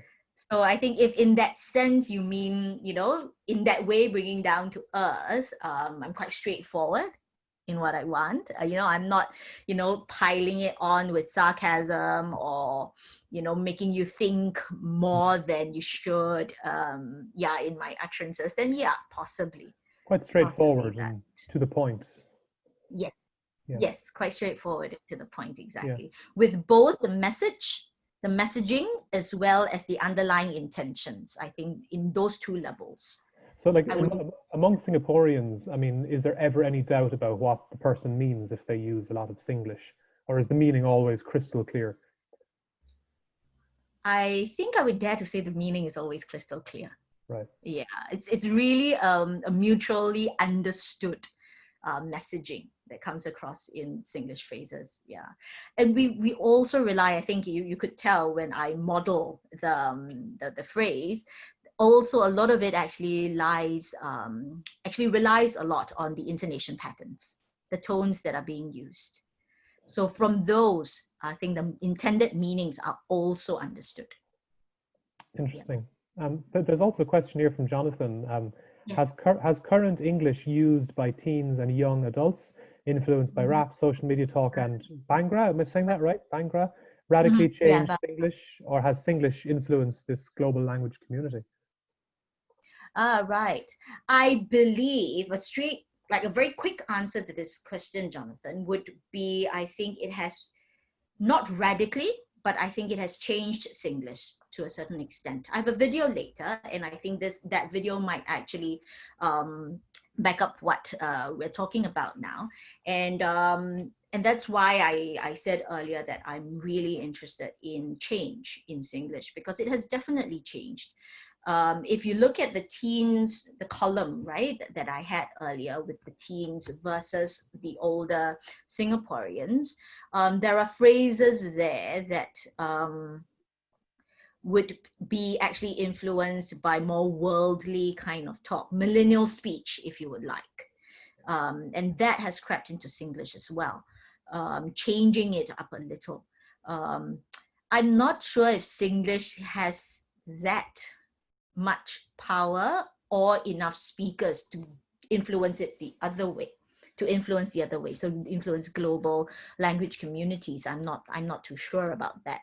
I think the very practical answer to that would be there are actually a lot fewer Singaporeans than than people worldwide. So I think in terms of influence, maybe not that. And personally, I don't see it as well. Yeah. Meh is used by everyone. Everyone meaning? Sorry, Jonathan? If you go on chat rooms, things like that, they say meh, but I don't know if it's actually used in the same way. Right. So the meh, yeah. I think it's used differently. So meh, I think in those chat rooms, as Jonathan was saying, would be kind of like meh. This is like substandard meh, right? I think that's what that kind of meh. That's right, yeah. Yeah, so not so much in Singlish. When meh is used in Singlish, it's usually in those contexts that we used earlier, and usually to express kind of doubt, not so much of kind of putting off something. Yeah, so I think it's used in a different way. Yeah, so even I think, yeah, with things like right? I think the Canadians use a lot as well, as a filler at the end of sentences with Isn't that like but theirs is more like a when they say it, it's like a. Yeah, this is like a, right? Like this is right, a. They use a. We use a, yeah, but we use it in a different context as well. Yeah. So I think we have another question from Lisa. This might be off topic, no worries, but just curious how the degree of politeness is normally reflected in Singlish. Well, that's an interesting question. Let me think. Politeness. An example in politeness, I think in Singlish it would be use of tone. I think more than anything. So, for example, the word can. See, can is can. It's a little bit impolite because like I can, but I really don't want to do it. It's kind of impolite. But if I want to say, can I do something, you know, or can I go? Hey, mommy, I go can, you know, something like this, or do this can, or you know, you do this can. It's kind of it's a different tone put to similar words, and those convey different meanings and attitudes and messages as well. Yeah, I offhand I think tone is used a lot to express these kinds of attitudes. Yeah, and I hope that answered your question, Lisa. And no problem at all. And I think Neil has a question. Also interested if Singlish would be used in a business setting meeting in Singapore. I think it depends. And I think firstly, it depends on which business, what type of business, and what type of meeting. And I think it also depends on the purpose. I think So what? Neil, sorry. Sorry. No, sorry Sorry. to interrupt. I think Neil probably mentions kind of more sort of white collar business settings, like in offices, for example. Right. So in a formal business setting. I think so. Yeah, Neil, you can correct me if I'm wrong. Give a thumbs up. So yeah, in a formal business setting, then I don't think it's unlikely that Singlish would be consciously used. Let's say if somebody only speaks Singlish, then we would imagine that it would be used. But if it's, say, someone like me who is conscious and able to code switch between something more formal, something more standard, versus something more casual and colloquial, then I wouldn't use Singlish in a business setting or a meeting. Yeah. Okay, Bruce has no problem at all, Neil. Bruce has a question. Do any Singapore universities or institutions have language policies, written expectations on the way language is used, including English in the office? Because at universities, English is the medium. Yeah. English is the medium of instruction in all educational institutions in Singapore. In the Singapore universities, I don't think they outrightly say no Singlish. I can't say for sure. I'm not very sure about the policies of the universities, but for the Ministry of Education, schools under the Ministry of Education definitely has these written expectations of what can and cannot be used. We will look at that in the later slides as well. Maybe we should go on to that and then because I realized that we're closing 5 p.m. Yeah, no problem. So maybe we can talk about that in the next parts of the presentation. Shall we do that? Yeah, and then we take further questions later. Okay, thank you everybody for all those questions. Thank you very much. Let's move on. Okay, let me just save this. Okay, and close it. I will share my PowerPoint again. Okay. All right. Okay, so thank you for your participation and all the questions on that. Let's move on to look at the views of Singlish in today's evolving landscape. Okay, we know that not only Singapore is changing, the world is changing at such a fast rate. So there are changes in sentiments towards Singlish as well. There are also some changes in top-down sentiments. So the Speak Good English movement in Singapore, their stand has also changed over the years. Initially, it was stamping out English, all for correcting English, Singlish forms into standard forms. But now they accept that standard English and Singlish can coexist. All right, and you can see that in their messaging as well. It was to an extent of early days having post-it notes, having phrases in Singlish and then crossed out and rewritten in standard English. But nowadays, they can say, speak how you want, but be understood from, I think an example was something like Sembawang to Scotland or something like that. So it's to be understood both locally as well as globally. It has changed over the years and it's quite obvious. The government stand has also changed. In 2015, Singapore celebrated their 50th year of independence, and SG50 was a huge thing that went on for the entire year. Singlish appeared. It appeared in advertising campaigns to celebrate. It even appeared as actually floats, like movable floats in the National Day Parade. And that's a huge thing because, again, it's a widely celebrated and widely viewed national event. All right, and in education, Singlish words and phrases are acceptable. This was actually set in a formal statement, all right? So in education, Singlish words or phrases are acceptable, but there was a disclaimer. This was only acceptable in students' composition writing when used appropriately, okay? And we will talk about how appropriately later. They also further explained that standard English grammar still apply and Singlish is still not generally permitted. This statement actually came out shortly after the fact that the Oxford English Dictionary, the OED, in 2016 added Singlish words into that dictionary. So really, I think there is also bits of pressures from outside, okay? If I can show you this video, you can see that Phua Chu Kang, earlier I mentioned Phua Chu Kang, that TV sitcom character guy, construction guy. This is exactly who he is. That happened in the 1999. Remember, Phua Chu Kang had to go to school to improve his English. This was in 2014. In my opinion, he still relatively sounds the same. And now he can appear on a national television video, all right? And he speaks, and he could speak like that. However, do note this little thing over here. There is still the warning of non-standard English / some dialects. So you can see the kind of stand the government has. All right, I'll just play this video quickly. Hello everybody, PCK Walkabout is now on Toggle.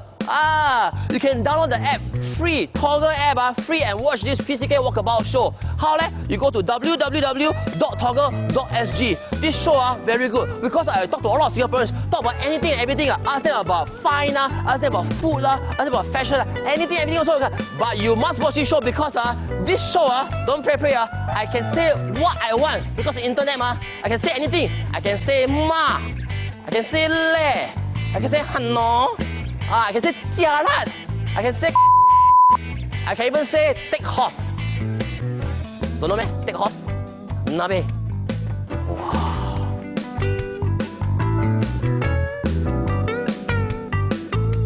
All right. That last phrase was actually not a very kind phrase, a very brash phrase that usually is not allowed by the Singapore government on national TV. But he was able to say it. All these have gone through censorship. Censorship board in Singapore is really actually rather strict.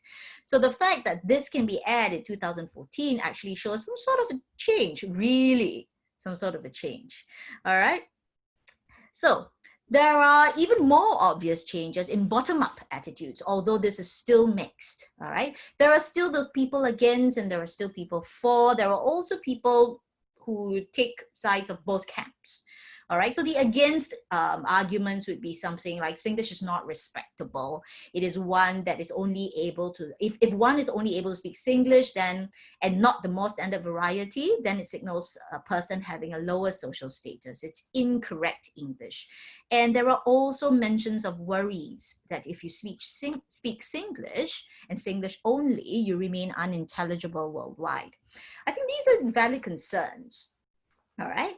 And the four arguments are things like, yeah, there's a reflection of identity, camaraderie. And if one cannot speak, on the other hand, if one cannot speak Singlish at all, it signals this impression of, in a very Singlish term, acting atas. Basically, that means being posh in a negative way. All right. It's also seen for people who are for Singlish as something very efficient. We get to the point in a very short, get both message and attitudes, as we were saying earlier, to the point very fast with fewer words. All right. And it's also a very effective relatedly because it contains nuances that sometimes cannot be equally expressed in standard English. And even if you want to express it in standard English, you might have to like go on and explain it with a lot more words, okay? And it's also been thought as being colorful, interesting, and having the ability to express local culture. Again, I think there are valid points on both sides, and therefore understandable that I think the attitudes from an average, a normal Singaporean, it actually can be quite mixed, okay? I think there was a question about earlier, I don't remember from who now, it could be Neil or Jonathan, I don't remember, about how if there were any influencers. I thought it was interesting to find out the views of young Singaporeans, and so did this online platform channel, The Smart Local in Singapore. They interviewed some young Singaporeans in 2018 about what they thought of Singlish. Okay, let's view this video.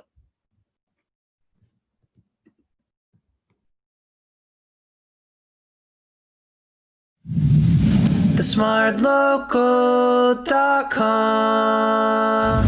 Hi everyone, I'm Fauzi and welcome to a brand new episode of Word Industry. Singaporeans of all ages use Singlish as part of their daily conversations. But with the increasing influence of Western media, millennials are starting to develop their own lingo to better express themselves. So today I'm taking the streets to find out what millennials really think about Singlish.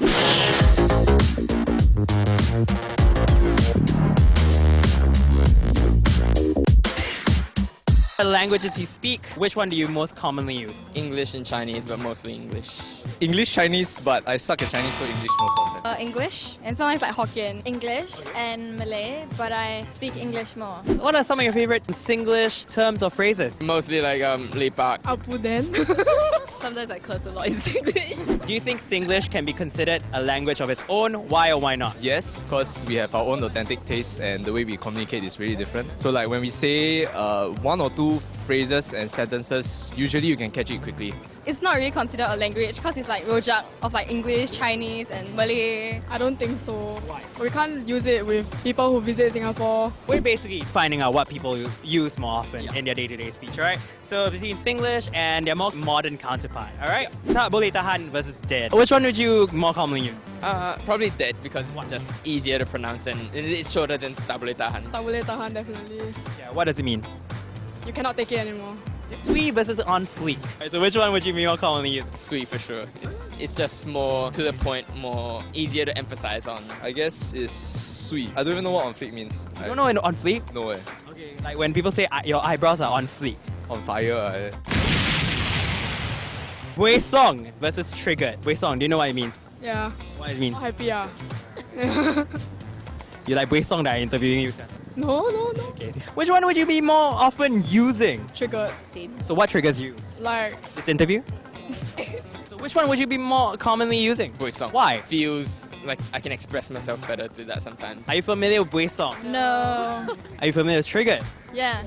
Like maybe, oh, I'm triggered by that picture. You know, like I think that's how you use it, but I wouldn't say it all the time. Do you think Singlish is losing its relevance in our younger generation? I don't think it's losing its relevance. It expresses certain feelings better in like in a word compared to like a sentence in proper English. Singlish will still be around, you know, everybody uses it. It's a natural thing that comes to them. Like when they say ayo or like walawe or yala, it just comes into your conversation. Right. Last time maybe people think it's okay to use it every day, but I think now younger kids find it like proper English is much more appropriate. But Singlish can be like an easy to go language. Since we are being influenced by a lot of Western media, right, today, we are adopting a lot more Western slangs into our day-to-day conversations. Now, what do you think about this? We should use more of our local stuff because the Western are having too much influence on us. We should keep our roots, ma. I think it's quite sad because like a lot of these slangs, Western slangs, our parents don't understand. So it's like they often don't understand what teenagers are talking about. Yeah, as long as you know how to switch between like different contexts, then that's fine. Everybody understands it if you put it nicely or in the correct like position. You know, like English, you know, you gotta like know when to put it in. But I think people understand because they're up to date, right? I don't know. I think so. Yeah. I don't know. I'm not Most sure. of them are, you know, the society and like, you know, globalization. Went all the way deep and I have no idea what... Okay. I guess your grandparents wouldn't understand, so that's when you speak to them properly. Do you find yourself code switching? Talk like this all the time. So.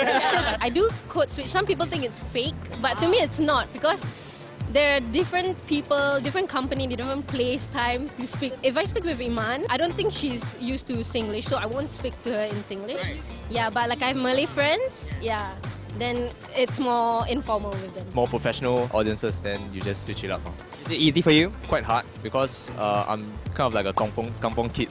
Then like my friends are a lot better educated with their English vocabulary. Do you think like using informal language helps us get to the point much easier? Yeah, there are some things that we can't say in formal English, but we can express in slang and Singlish.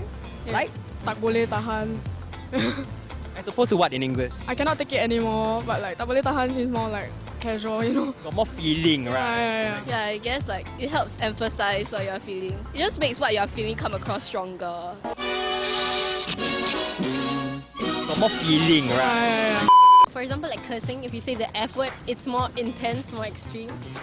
And the company you're with, I think if you speak too proper, they won't get as comfortable or they don't think that they can open up more. You want to speak natural and comfortable for them to seem like they can be fun and yeah. There are still a lot of elements when it comes to communicating. So like there's body language, there's your tonality. Rather than focus on the vocabulary itself, focus on tonality and your body language, because your tone and your body language will help you to communicate a lot better. Do you think the use of like informal language like Singlish or like slangs or even texting language, has that hindered our ability to express ourselves in proper English? I mean, in some ways, especially in like studies, when you like having an essay or something like that, you accidentally maybe write something that you would text. Once you use slangs, like we use it so often that we kind of forget about like the actual English language. Even in school, we use slangs during English lessons or something. I think in some ways, for maybe some people, if they speak it too often, then it becomes normal for them. But if, for example, if I speak informal, but I do know the proper term for it, then I guess I'm fine with it. But I have friends who just speak rojak all the time. So like even with teachers or interviews or presentations, they speak like that. So for me, there's something wrong. You need to know the proper term for it. Any last words for people out there watching this video?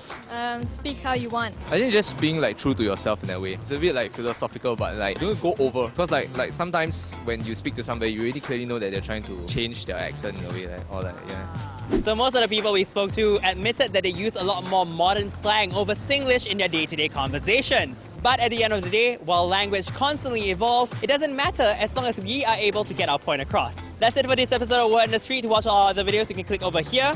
As always, like, share and subscribe. And until next time, Thank you for sitting through that 6+ minutes, but I think it actually shows quite a lot of answers to some of the questions that we were talking about and might have, and actually really gave us quite a bit of insight to what the young Singaporeans actually think. Yeah. Okay. So as we move on, we've talked about the change in the government stand. We've looked at the change in the everyday Singaporean stand. How's the view of the linguists? I think it's still remains quite constant, although with a lot more input now. Linguists view Singlish as having possessing this special role in Singapore in terms of cohesion, identity, culture, history. I think this can't argue that. And to view it as bad English is actually ill-informed because it really is different.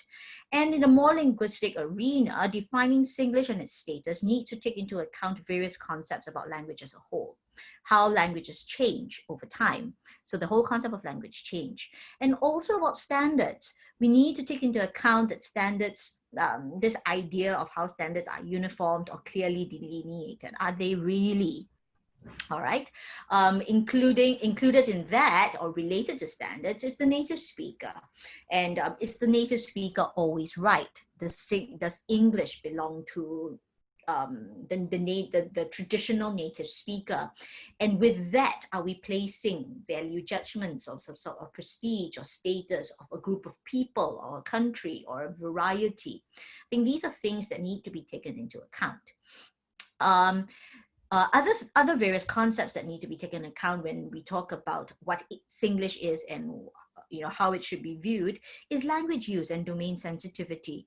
How that actually determines varieties of English, and on top of that, speech communities, how it plays a big role in speech communities. So it really is more than just whether it is right or wrong, or whether it's standard or not standard. There are so many underlying sociolinguistic concerns and concepts that have to come into play when we talk about Singlish.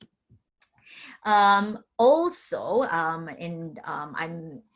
for this as well, there needs to be a level of confidence and ability in Singaporeans to enable them to make and defend their language choices and usage. Okay. And lastly, its place in education needs to be considered.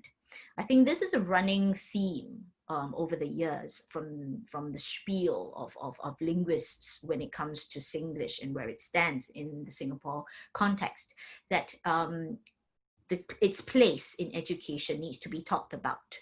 All right.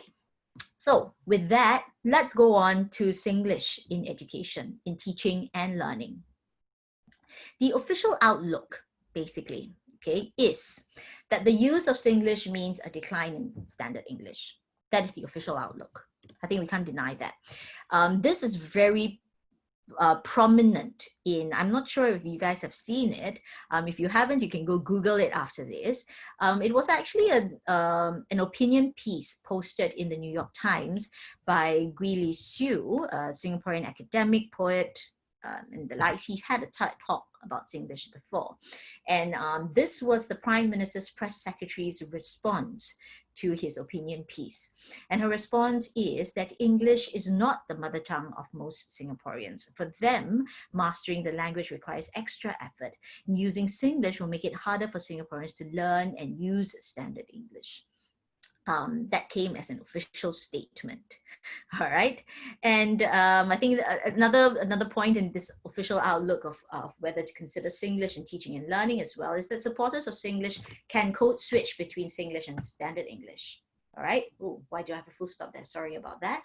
But learners of English are unable to do so. They may not be able to do so, or even if they are able to do so, they will have great difficulty keeping the two distinct. Those are the ideas or feelings of why Singlish is not encouraged. All right, and back to what I said earlier about an official statement by the Singapore Ministry of Education that came out in 2016, is that Singlish words, this is officially quoted from them, yeah? Singlish words should be used only appropriately when, usually in direct speech in students' compositions. All right, and upon clarification, they further emphasized that for formal communication in general, students should not use Singlish in its written or spoken forms. So it is still very much frowned upon in the classroom, in the education settings and things like that. So I think answering one of your questions earlier about whether there are language policies on this, this is the official Singapore Ministry of Education statement, not too long ago actually, and I think it still stands. So there is some sort of light that we see at the end of the tunnel of accepting, slowly accepting some Singlish into writing, but the stand is still quite clear that Singlish is still not the accepted form in formal communication, all right?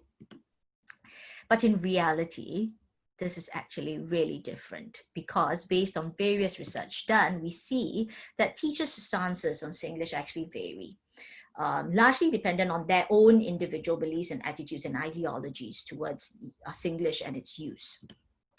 However, Singlish remains largely present in the Singapore classrooms, and with reference to Rani Rabdi's paper written in 2007, I think that is the one that was referred to in the debate posted on our website.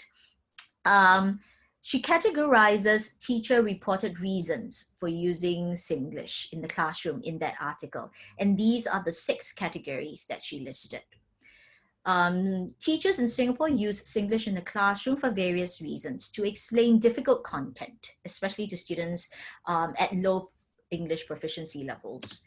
They also choose to use Singlish to build rapport with students, especially with the younger ones, and to also inject some fun and humor into the lesson. These are all self-reported by the teachers, yeah?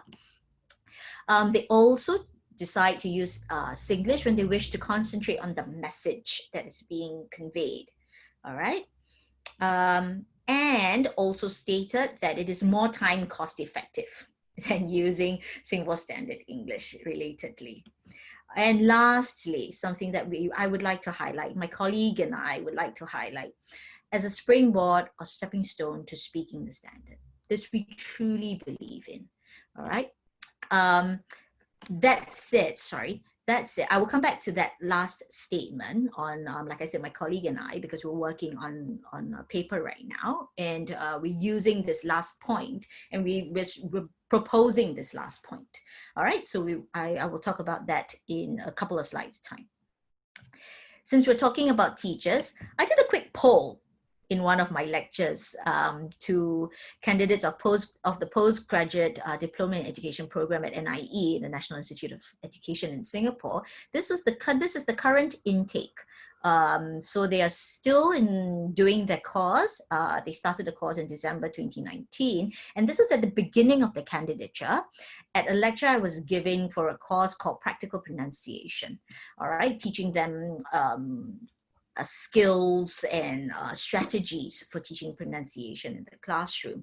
I basically asked them, does Singlish have a place in your classroom? Easy poll. And this was what their responses were.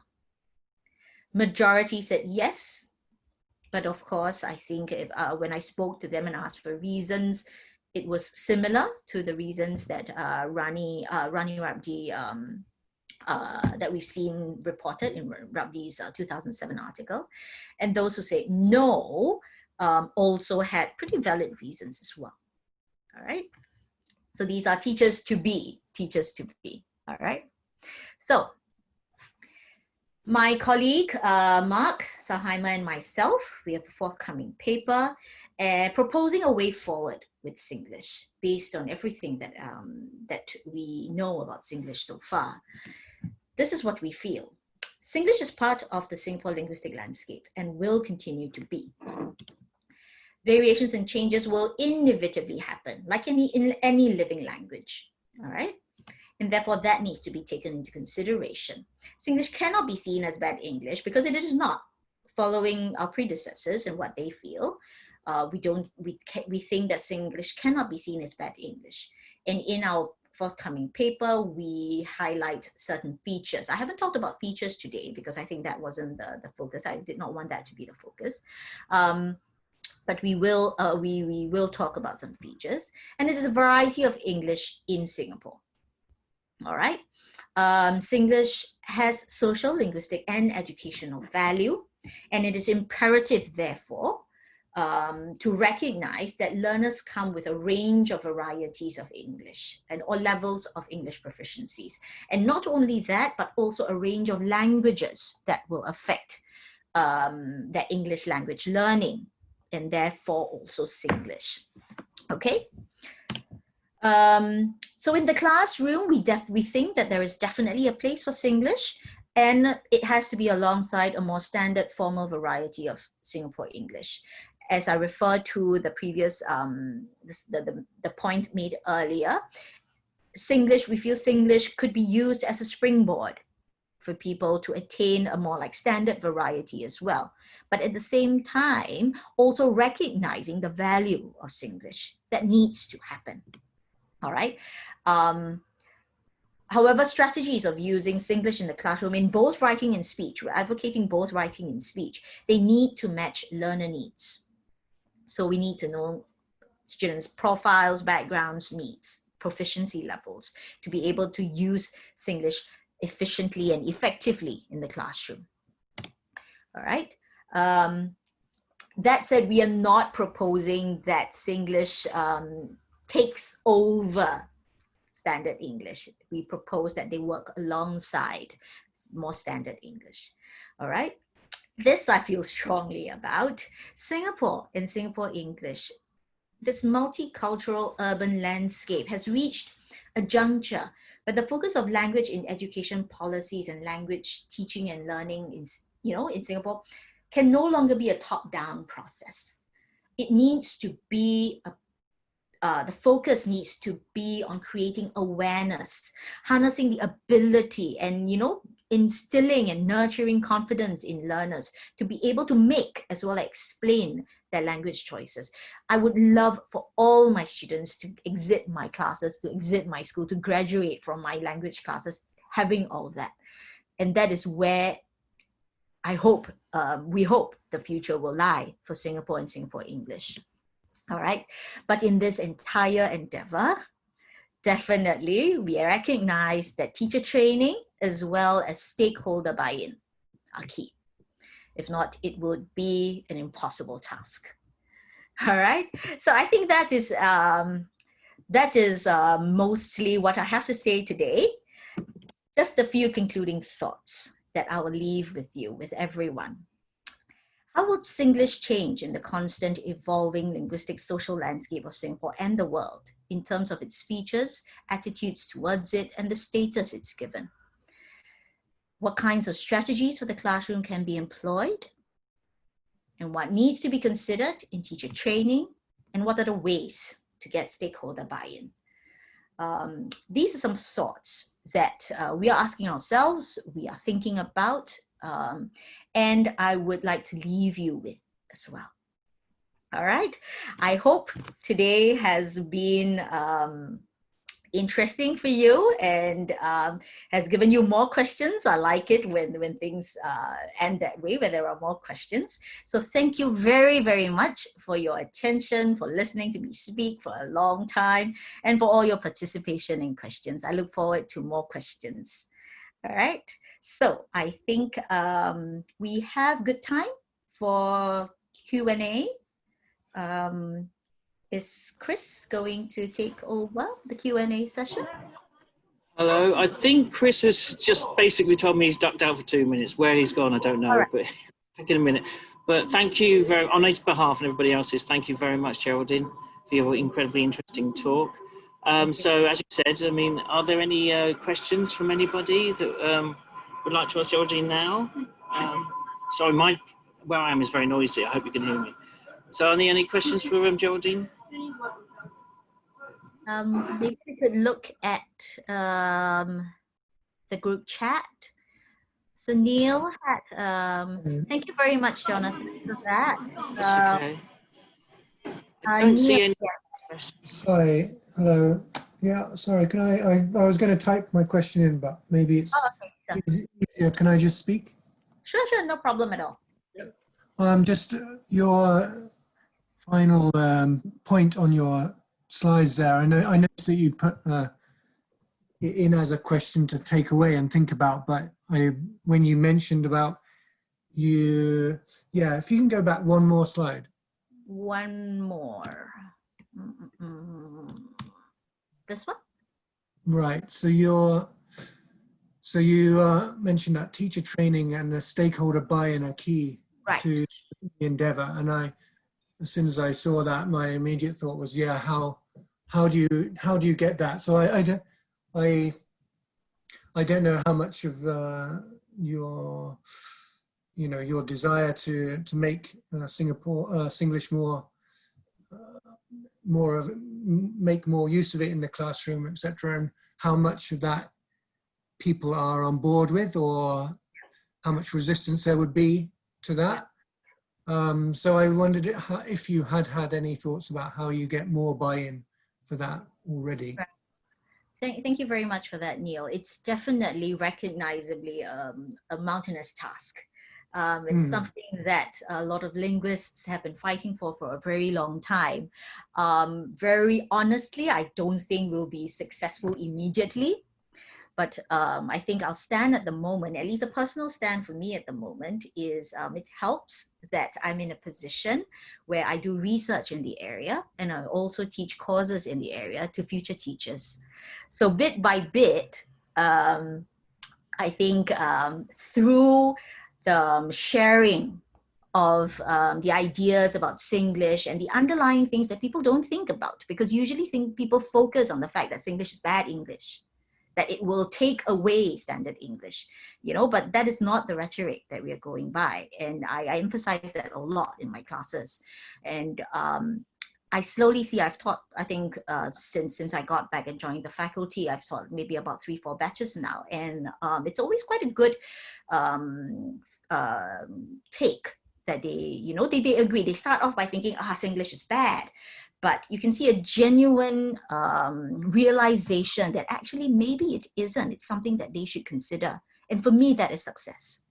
at this point, you know, at least, because they are the ones who are going out to schools. They are the ones that will go out and make that difference. So in terms of teacher training, I think we at NIE, we do have that kind of situation where we can play a part. As for governmental buy-in, I think that is a little bit trickier. We do collaborate with the Ministry of Education on projects and sharing our research and things like that. So I think I can only hope that having these types of research with actually good evidence and strong evidence, data with evidence, would slowly buy them in a little bit more. Yeah, I think at present, these are the thoughts. In terms of society, because the society is a major stakeholder as well, I think that is the other stakeholder that needs that buy-in, because the government does have pressures from the society as well. That's the political and social situation in Singapore these days. So that as well. But that, I think, seems quite positive. I mean, you can see that in the video clip with the youngsters, with the young Singaporeans. I think what they are saying is quite promising. And what I'm hearing on the ground, seeing, you know, on social media and in the newspapers, there's a lot more exposure and acceptance actually of Singlish. So I'm hoping, I'm not saying that it will be immediate, but I see that it's moving in quite a nice direction. Yeah. Okay. If anyone has any ideas of you know, teacher training and stakeholder buy-in, I'll gladly welcome any of these ideas. Sure. And just to follow up, so that at the start you mentioned that there was the I can't remember the name of it, but it's Standard English or some kind of campaign by the government. Is that Speak Good English movement? That's it, right? Yes, yeah. Is that opposed? Is that, would you say that's in opposition to what you're trying to do, or is it a different thing? No, actually. So like I said, they started off being actually quite opposing to what I'm trying to do. But the direction that they're taking is actually moving along in the same direction, I think. Okay. They, however, I think it's quite sensitive as well. They also have kind of like, you know, they have to answer to the government and things like that as well. So they do need to take their direction from there as well. So I think, but the direction that they're taking, the move I see that is happening with the things that they are campaigning about, it seems to be moving in a good direction. So no longer, you know, I want to correct your Singlish to proper English, but more of, yeah, you can keep your Singlish, but make sure you also have another variety that you can be understood by the world. That is their stand right now. And I think that's moving in the same direction as what we are hoping that Singlish should move. Yeah. That's good. Thanks. Sorry, Geraldine. Thanks, Neil, for that as well. I have just a couple of questions, actually. One is maybe a little bit contentious. The other is probably a bit more specific. It relates more to testing. But just, you know, my view of Singaporean society over the years is it's becoming kind of a bit more sort of democratic. People seem to be kind of a little bit more, shall we say, rebellious than they were in the past. Let's assume that trend continues. How do you see that really kind of affecting Singlish, you know, as Singapore maybe continues to perhaps democratize? Yeah, actually, I think that might be actually a good thing for Singlish, seeing that the government stand is Singlish is bad, right? It's not recommended. It's not encouraged. Therefore, I say, I mean, this whole sentiments on the ground, I see it moving in quite a positive direction in terms of acceptance and celebration of Singlish. And I think there is also that awareness, because there is a danger where it could go to the extreme. And I am not for it going to the extreme either. And I don't think any, you know, body who has been celebrating Singlish is asking for that. We're just asking for Singlish to have a place in both society and education, in useful ways, in, you know, celebrated and accepting ways. So that is a little bit of a worry if it would go to extreme. But it seems like although Singaporeans are becoming a lot more, you know, vocal in thoughts and challenging norms and things like that, it's not going to that extreme. Okay. So I think actually it's a good thing. It might actually be a good thing. Yeah, that they are becoming more democratic. Yeah. And, Thank you. the other one kind of relates more to, I mean, to testing. I mean, our conference, focuses on language assessment, language testing. And one thing I'm quite curious about actually is how kind of Singlish relates to like high stakes tests, like the IELTS test, for example, like the Cambridge main suite exams. Do you know by any chance if there's a perception maybe like, within say the IELTS tests or the Cambridge exams that, the Singaporean students should try to refrain from using Singlish as much as possible? Are there any kind of common beliefs or maybe even myths, in that area? Yeah, I think that is where the government's stand lies. Because if we're going to allow students to use Singlish quite like prolifically and in a way carelessly, then it might cause misunderstandings. It might cause them being viewed as not proficient in the language. And I am guessing that this is exactly why, because we our O levels and A level system is the Cambridge assessment system, and that's why I think they have delineated that in writing it can only be used in context.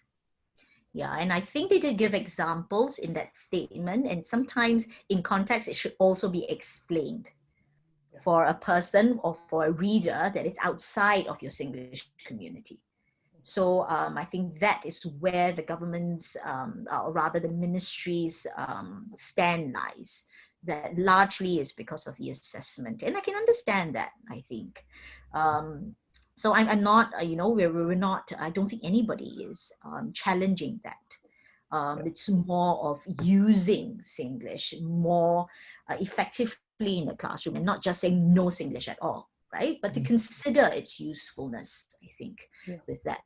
Yeah. So I mean, understandably, I think it's a concern if we are, doing international tests like the Cambridge exams or the IELTS. I personally I didn't have to do the IELTS, but I had to have some sort of conversation and things like that with in my university PhD and entrance, and I wouldn't use English in that context because it wasn't appropriate. I would not be understood. But if I had to use it, if I could have that space to write a creative piece, then I might choose to use Singlish. Yeah, I think what we need in teacher training as well as teaching and learning is that awareness of why Singlish can be used, why Singlish cannot be used in various contexts, and how they can or cannot be used. Yeah. Actually, just one final question actually from me. I mean, you mentioned code switching earlier about how you often code switch between, I guess, more formal English, more formal standard English, and then the use of Singlish.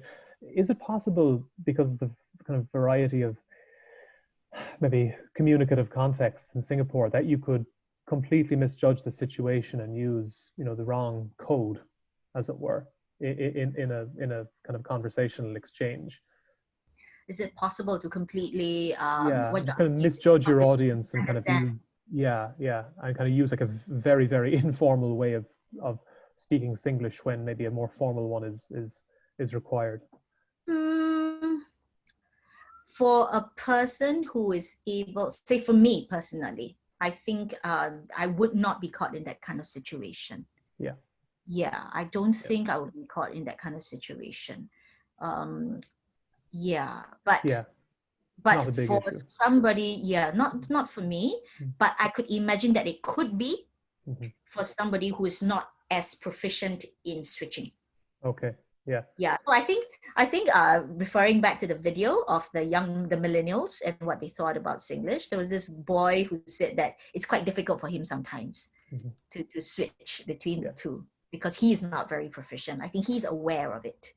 So, and that's why I also think I feel very strongly for the fact that the students that I teach or my teachers teach need to create that awareness. So I think that's the first level, to be aware that you are able or not able to do this, you know, of what you should do, you know, in certain situations. And then the next level of ensuring that you are able to make that switch. Yeah, I think. So yeah, maybe for somebody who is not aware or not able to switch so proficiently, they might find themselves in that kind of situation. Yeah. And is there, I promise this is my last question, I just thought of it just now, but we still have a little bit of time technically. So is there maybe an area of Singlish that you feel is heavily kind of under-researched and that you think needs a lot more? Area of what's on? Is there an Singlish? area of Singlish research that's very under-researched that you feel has been neglected up till now and really kind of has a lot of scope for future research? As I said, I think change. Oh, change, yes. Yeah. How Singlish has changed over the years, reasons for change, how they've changed, reasons for change. And I think a lot of Singlish research has been based on attitudes. Right. A lot of it has been based on socio-political, economic kind of studies. But in terms of change, that is a serious area of lacking. Whether it's phonological, whether it's grammatical, whether it's attitudes, you know, wider sociolinguistic type of research, change, I think, really is one that is quite under-researched. Okay. Yeah. And I think many of the recent articles that we see, academic articles on Singlish, are a lot more commentary than data collection based. Yeah. So I think something like Singlish that is so alive, that is so real, it would really help if data is collected. Yeah, that's from my linguist point of view. Thank you very much. That's it from me. I don't know if anybody has any final questions or thoughts. Let's just maybe see if anyone is going to pipe up. Sure. Welcome any questions at all, or any thoughts, any comments as well. They don't have to be questions.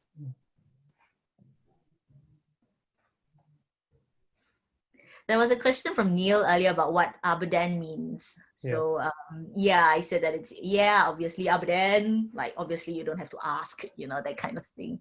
So yeah, he said he laughed a lot. Must be a common phrase. I think it's quite a typically Singaporean Singlish phrase. That's why they laughed a lot. Kind of sounds a little bit like that city in Scotland, Aberdeen. You know, that's what I was thinking at Ah, first, right. you know? Yeah. Okay. Can I quickly follow up then? And so where does that originate? Is there an origin of that Aberdeen? Because it's nothing like. Okay. Yeah. It's not, so it's not from any other language. It's actually a newly formed language. Newly formed word in this spelling. It basically means, but then. Yeah, so but then, like, what else would it be? Obviously, it is that. That is where it came from. Yeah, so it's AH, but then, yeah, we just like spelt Abudan, basically, how it's pronounced. Okay. Yeah, that's where it came from. Okay. If I go to Singapore and use that, then people will be very impressed. Yes, they will be. I have to make a note. Thank you. Okay. No problem. So any other final questions or comments from our attendees?